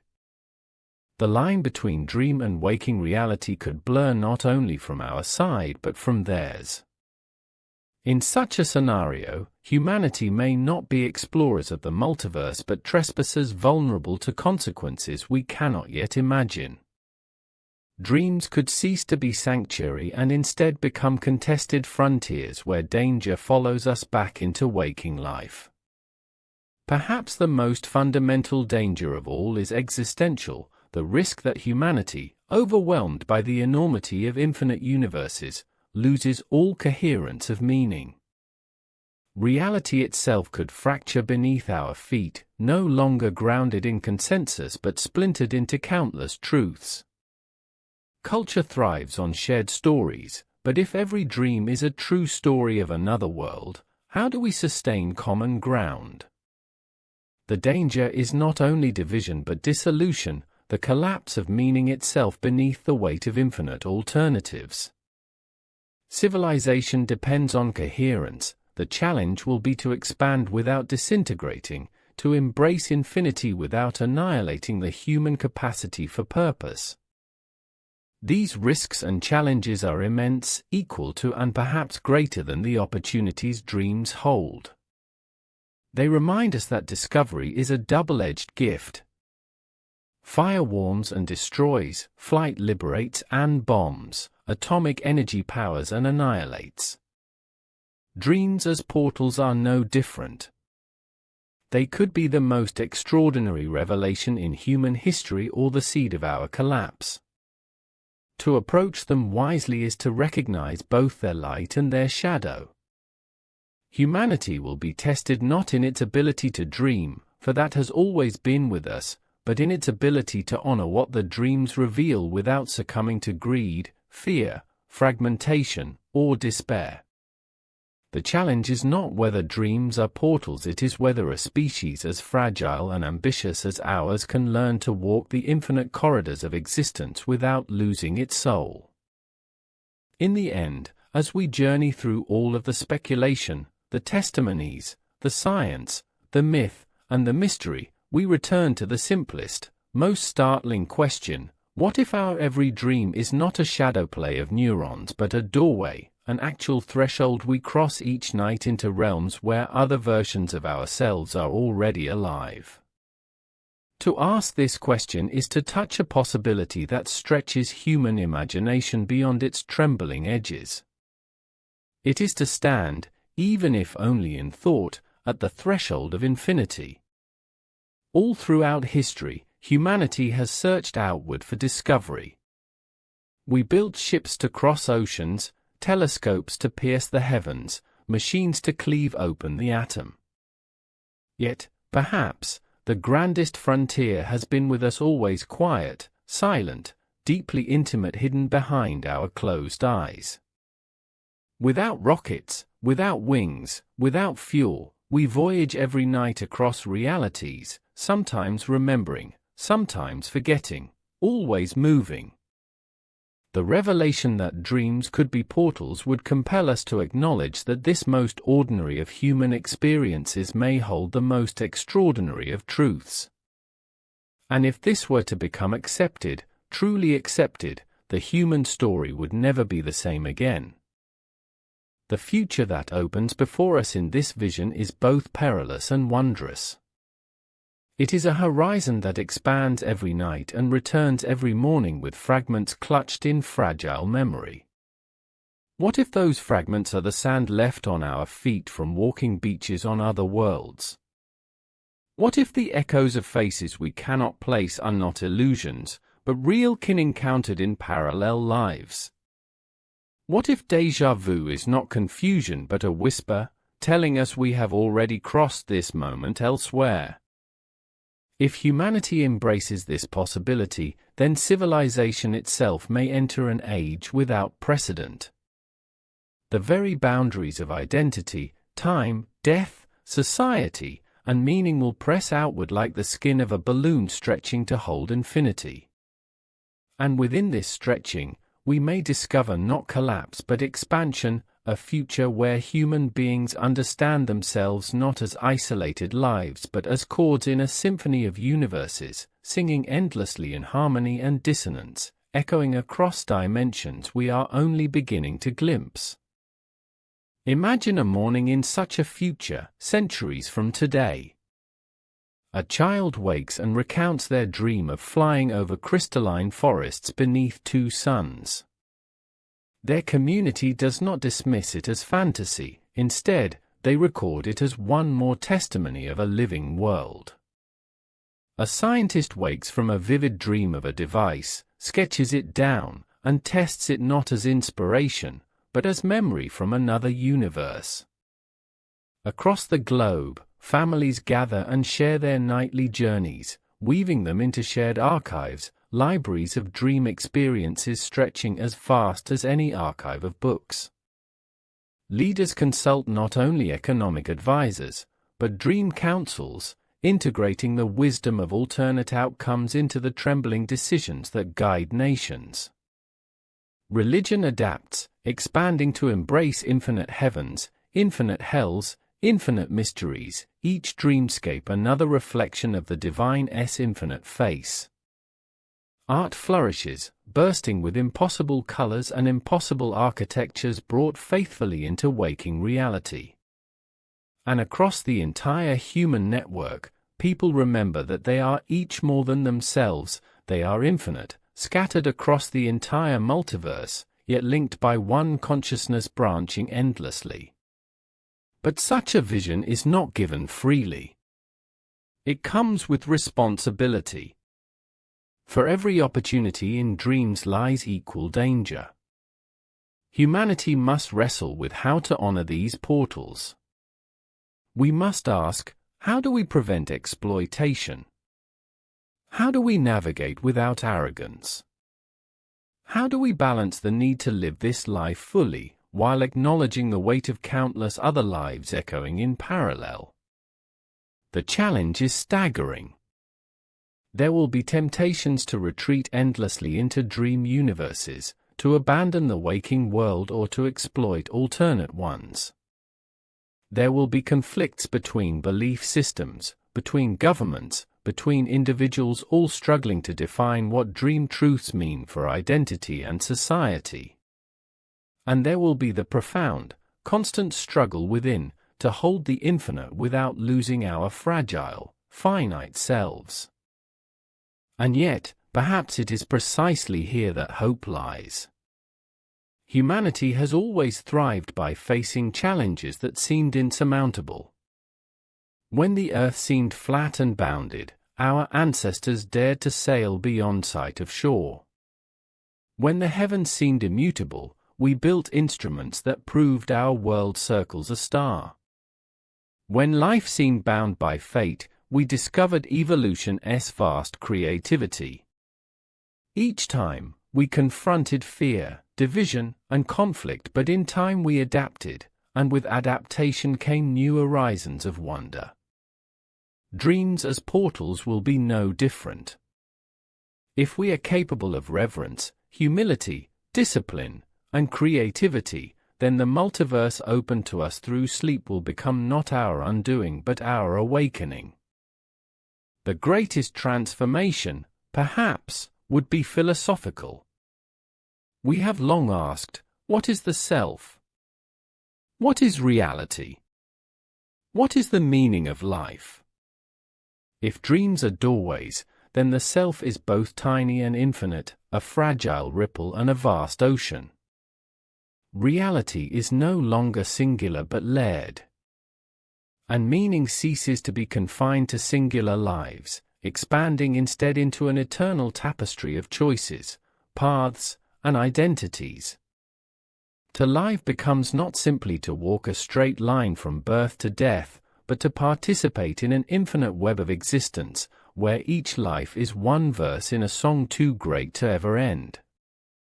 The purpose of life may no longer be to cling to permanence, but to embrace the dance of infinity, the endless exchange between waking and dreaming, between here and elsewhere, between now and forever. It is in this sense that dreams cease to be background noise and become, instead, the central revelation of being. No longer illusions, they are confirmations whispered nightly that eternity is real, that infinity is true, and that consciousness is a voyager too vast to be contained.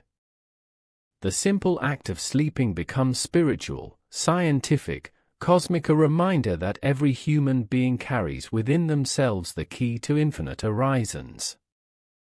Education, politics, art, family, morality, all are enriched by recognizing this. And morning itself takes on new grace, for when we wake, we do not say it was only a dream, but rather, I have traveled, I have returned, I have remembered who I am in the infinity of being. Standing at the threshold of such a vision, we must acknowledge our place in history. Perhaps generations from now, our descendants will look back and call this the dawn of the dream age, when humanity ceased to imagine it was bound to one world and instead embraced its infinite selves. They may remember how we struggled, how we feared, how we tested and doubted. But they will also see how we grew, how we learned to honor dreams, how we turned nightly visions into guides.